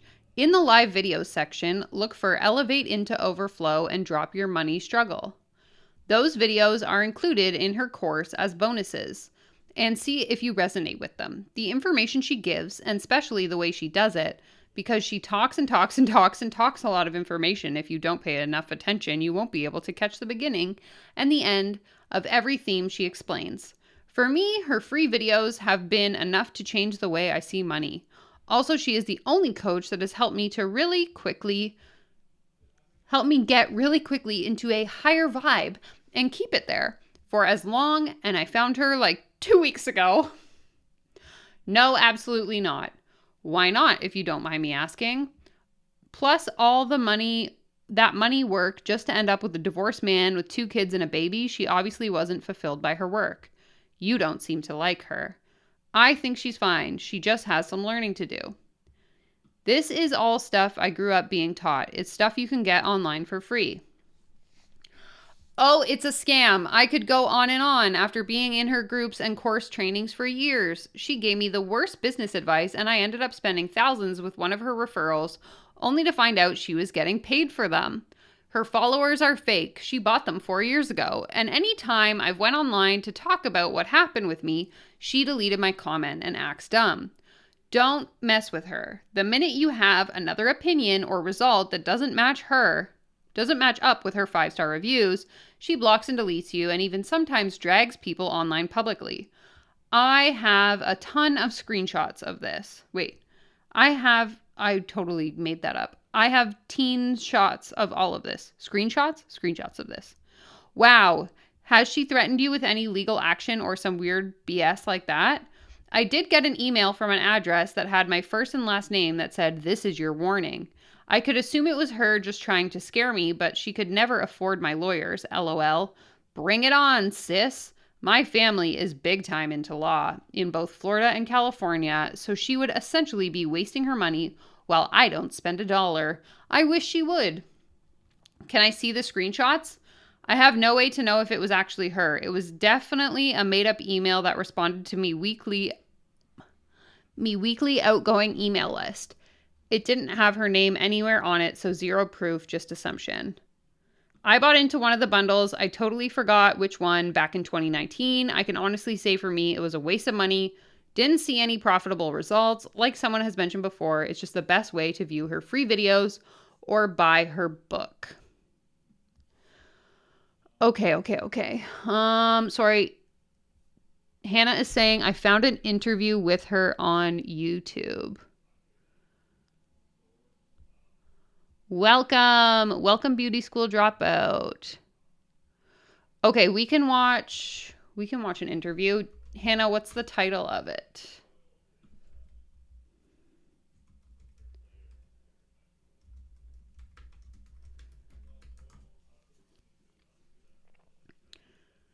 Which one? Should we watch this one, you guys think? I'm just kidding. I'm so funny. She's got little video clips on YouTube as well for the vibes. Okay, hold on. Let me go to my own comment section again. Dun, dun, dun, dun. Shut up. Okay, let's try this one. Cool. Investment now so that Oh my God, her voice drives me a little bit loco. But edges are good. It's good that I do a $1 million investment now so that next year I can do a $5 million one without blinking, you know? Up and up only, up and up only. We're only multiplying. We're playing with bigger numbers all the time. We're receiving bigger numbers. We're saving bigger numbers. We're investing bigger numbers. We're donating bigger numbers. Up and up and up only.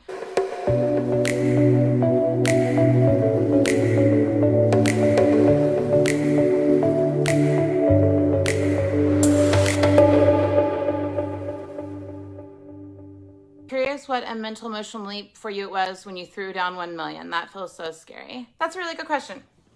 So I think God got me ready for it because, you know, God is good all the time. But what happened was, without me looking for it, without me knowing that a $1 million minimum investment was coming, I found myself talking to 3 different people who are doing 3 different interesting things with private investments. And all 3 of them mentioned $1 million minimum investment in the thing they were doing. So then when the $1 million minimum was in front of me, it wasn't shocking. I was able to have sticker shock around it on the ones that weren't right for me. So when the one was right for me came across, I was like, yeah. I know about this. That's a thing. Does that make sense? All right, well, here's the other thing. You have to keep in mind, money's all relative. You know this. So like an amount of money that felt like a lot to you a year ago doesn't feel a lot to you right now or a few years ago. Like at the end of last month, I had $300,000 extra left over, right?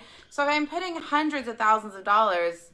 Duh, guys, just stop spending all your money. And at the end of the month, you'll just have $300,000 left. Like that's how money works. You guys in the chat, you're just idiots. If you were smart and you didn't spend your money, there would be $300,000 at the end of the month in your bank account. So, simple solution, just wait till you make your investment, okay? Aside every month that just sit in my savings account then investing $1 million isn't such a big deal because you're like, well, in 3 months I'll have that $1 million back or whatever. So I can put $1 million to something and have millions left over, and also know that hundreds of thousands are coming in every month. Or we all very well know there's a reality where $1 million still comes in every month. So it's kind of like when I first started buying houses and there was a big down payment required, each time the down payment felt like a lot. But my West Hollywood house that I bought for like $3.35 million or whatever, I put like, I think 600,000 down, and it was a lot at that time. It's not that much now. You know what I mean? My first property in Tulsa, I think it only needed like 50,000 down, which was a lot at that moment, not a lot down. So it's like all relative. Like, I think it's nice to be at your edge of this feels like kind of a lot, like that $1 million does feel like kind of a lot, but not a shocking amount. So I think you should be at your edge of, like, for me personally, I tend to be at edges with down payments for properties. I tend to be at edges with investments. I tend to be at edges with tax bills, like where it's like, it's for real, but it's not so for real that I'm like freaking out, not trusting myself. I've taken myself out. You know what I mean? But edges are good. It's good that I do a $1 million investment now so that next year I can do a $5 million one without blinking. Do we think she's staring at herself in the viewfinder? Okay, so like, look at where her eyes are focused in this video. Now I'm going to start staring at myself in the viewfinder as I talk. Does this not look the exact same way that her video looks on the screen as she's talking? Like, I think she's just filming this whole video staring at herself. Number 1 rule, whether you're recording on a phone, a camera, look into the fucking lens. Don't stare at yourself. That's like my biggest pet peeve as a creator. When I watch someone else's content and they're just staring at themselves the whole time, it's painful. Thinking, you know, up and up only. Once up you and up see it, I've taken myself out. You can't unsee it. You know what I mean? Up and up and up only. So like one thing my company's done this year that I've really liked is every single launch, we pick a charity, an organization that we like for the reasons we like it.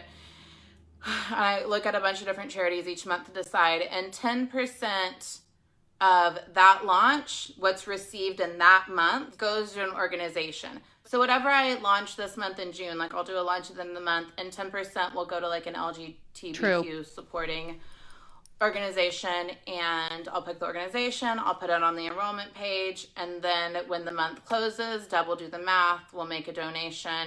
And I really like that. So it's kind of like a vibe right now that it's just kind of worked into the company system. Like, I'm really into it.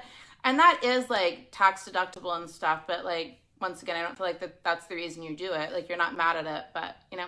So receiving more, receiving more, receiving more, receiving more, over and over again and again, always, always, forever, always, always receiving more, donating more, saving more, investing more, more, all the time, up and up only. We're always increasing. That's the vibe.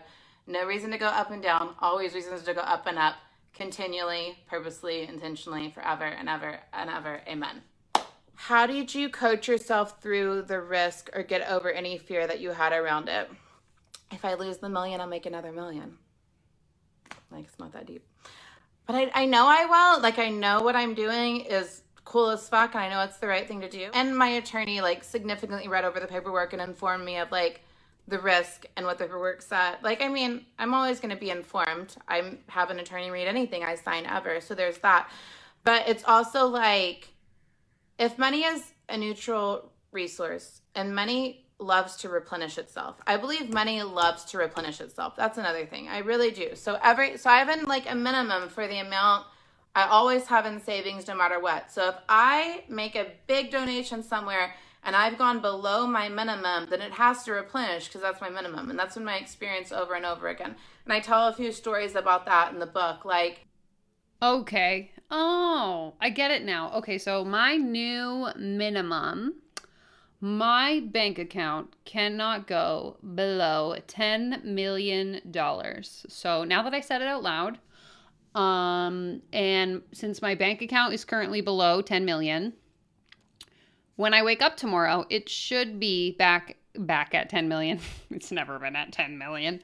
It should be at 10 million though, because I just picked a number and that's my minimum, and I need to make more money than my minimum. And because the universe knows that I deserve it, I'm going to be a 10 millionaire by tomorrow.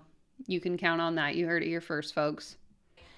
a long time ago, my minimum was 300,000 always in my savings. So it was like after I bought a house, after I did renovations, after I made a huge tax bill, after I did all these things, it looked like it was going to take all my money.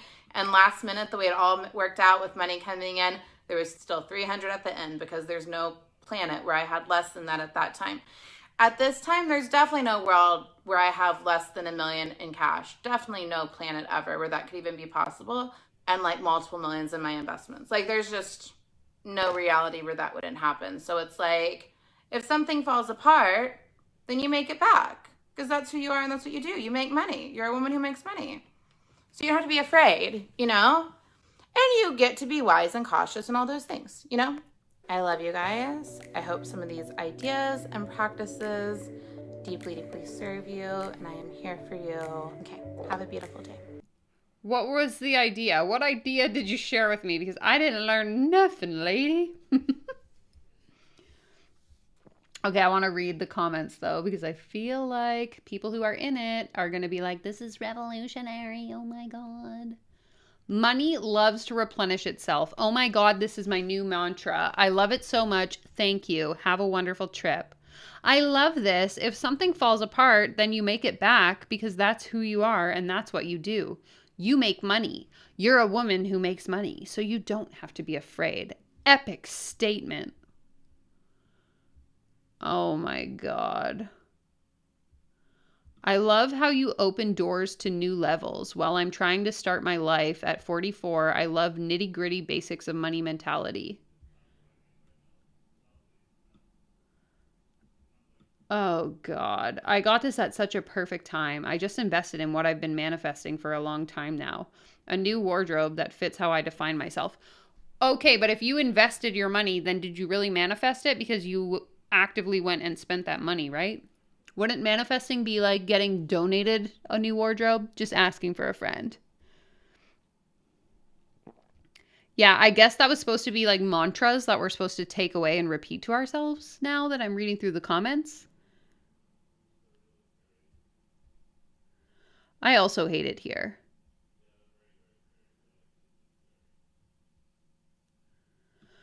I don't know, Richard. I think there's a what did she say? Another planet where everyone could think this.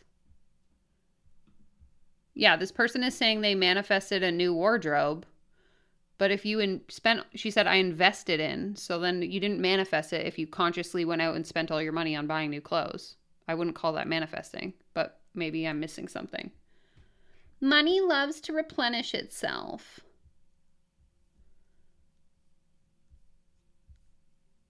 This is wild. Everyone is praising her. Although I have read that she likes to delete comments, so who knows?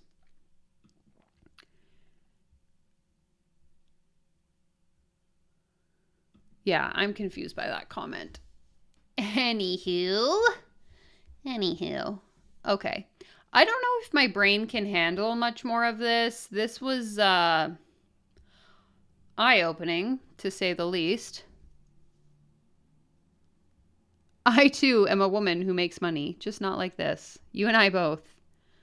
And I, too, will be manifesting things that I'm going to buy myself over the course of the next year. From now on, anything I buy for myself will be manifested. Like this, I bought a new tracksuit last week. I have it here I'm having my dental surgery on Wednesday. So I bought some sweatpants that I can wear after I get my surgery and a sweater so I can be comfortable. And I want you all to know that I manifested this sweatsuit by going to the store and buying it. You heard it first. Follow me for more manifestation tips. And you too could have your own sweatsuit. So dumb. Exactly. I'm so sick of everyone and their mother saying that they made six figures because they manifested.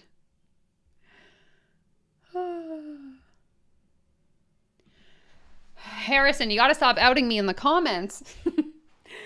He says, if it were this easy, Danielle, you're holding out on us in the billionaire tier, gatekeeping these game-winning trade secrets from the rest of us. No wonder we're still broke. That being said, if you want to learn how to become a billionaire, join my membership. Oh, dear God. Can't wait for the Rich as Fuck book club. Maybe we should turn it into a book club. That would be so fun. I want everyone to go to their local library and see if they have this book, and then put yourself on hold for it, and we can all read it together. Oh, dear God.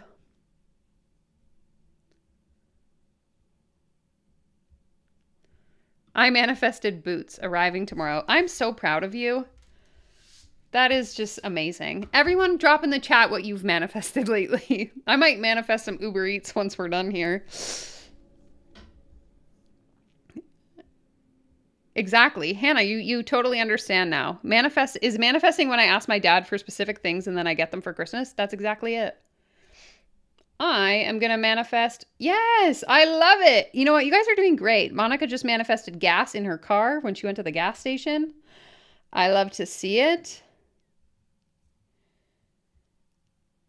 Just wait until you wake up tomorrow with $10 million in your bank account. Oh, it's coming.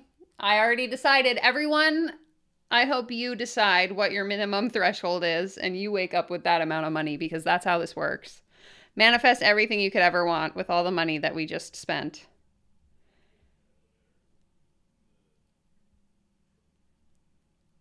Yes. Drop a tooth emoji in the chat if you hate the dentist. I'm just kidding. I'm trying to be like an MLM, hun. You know, like, drop a 10 in the chat if you're having a good time. Drop some fire emojis. So stupid. Oh, Richard, congratulations. I manifested all of my son's Christmas presents this year. Now I just need to manifest all that money back into my bank account. Set your minimum. Set your minimum.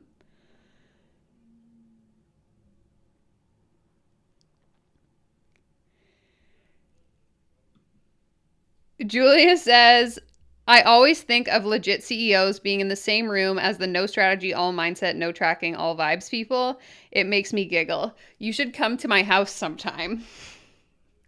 Because for research purposes, obviously I consume a lot of this content. Sometimes I will consume it from my living room couch on the TV. And my partner comes out and just starts shaking his head like, what is happening? I'm like, people believe this to be true. I had to explain to him, like, half the time when I'm watching these videos, I have to like break it down and explain what these people's beliefs are and where they come from. It's mind-blowing. Truly. I manifested lunch, by which I mean I decided to make it and then I did. Woo! I won't need to remember you because you can also become a millionaire. You just have to set your minimum threshold. Come on, what are you guys not understanding? There it is. 1 billion. Fire emoji. Fire emoji. Oh, you guys are killing me. I love this. Awesome. Thank you so much for coming and hanging out. I go live every Monday, 4 p.m. I believe next Monday is Christmas, though, so I'm probably not going to go live. Unless people want to hang out. It'll depend how I'm doing by then, but I'm not celebrating Christmas this year because my family doesn't live here. So let me know if we want to do a holiday snark stream. Yeah, I've told him we need to do like an interview where I will tell him like common platitudes that are shared in the coaching industry. And he can respond to them. But I think it would be fun to have him come on and like react to content with me because it's just so outlandish. But I think he's afraid it'll ruin his public image. Yeah, you really got to work on that broke money mindset, you know? Stop being such a hater.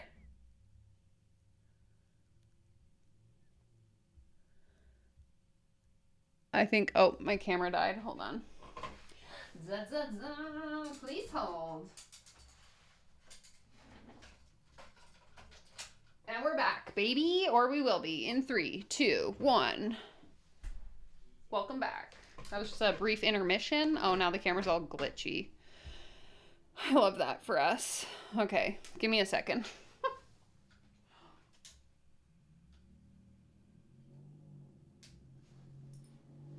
Try again. There it is. All right. Nope. Okay, we might have to switch cameras. Never a dull moment. Maybe this one.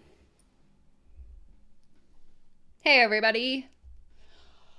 Okay, we're almost done here. I'm just finishing up with the comments. You guys are having a good time. Love it, love it, love it. I would like to manifest snow. Next Monday is Christmas. Okay. Thank you, thank you, thank you. Stream on Boxing Day instead. Now there's an idea. Holiday snark stream. 'Tis the season to be snarky. Fa la la la la la la la la.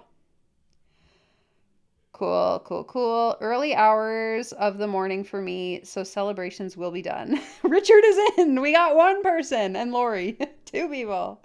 Christmas live. Okay. Provided that everything goes well with my surgery, my doctor told me that the 3rd day should be the worst. So like my pain should peak on the 3rd day, which would be the 21st, 22nd, 23rd. So hopefully by the 25th, my face like won't be swollen.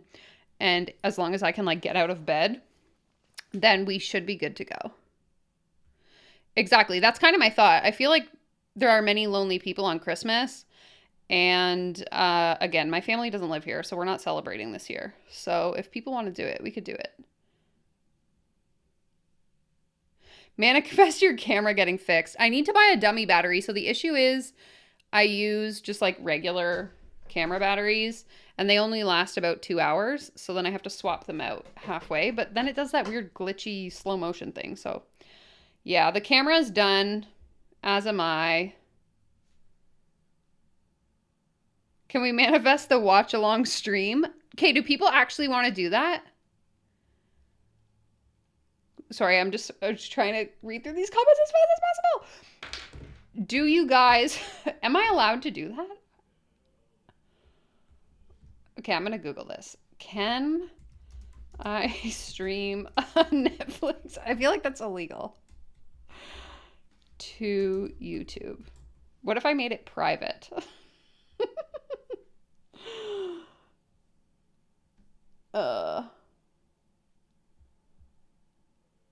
Okay, let's see. Reddit has the answers. I'm thinking of streaming myself with Netflix, but wondering if it can get bad for my channel. Oh. These kind of streams get shut down while in progress. The algorithm's too smart, apparently. Okay. So unfortunately, it's not going to happen. Yeah, we would have to switch to a different platform. I don't know any other options, but if someone wants to suggest something in the chat, we could.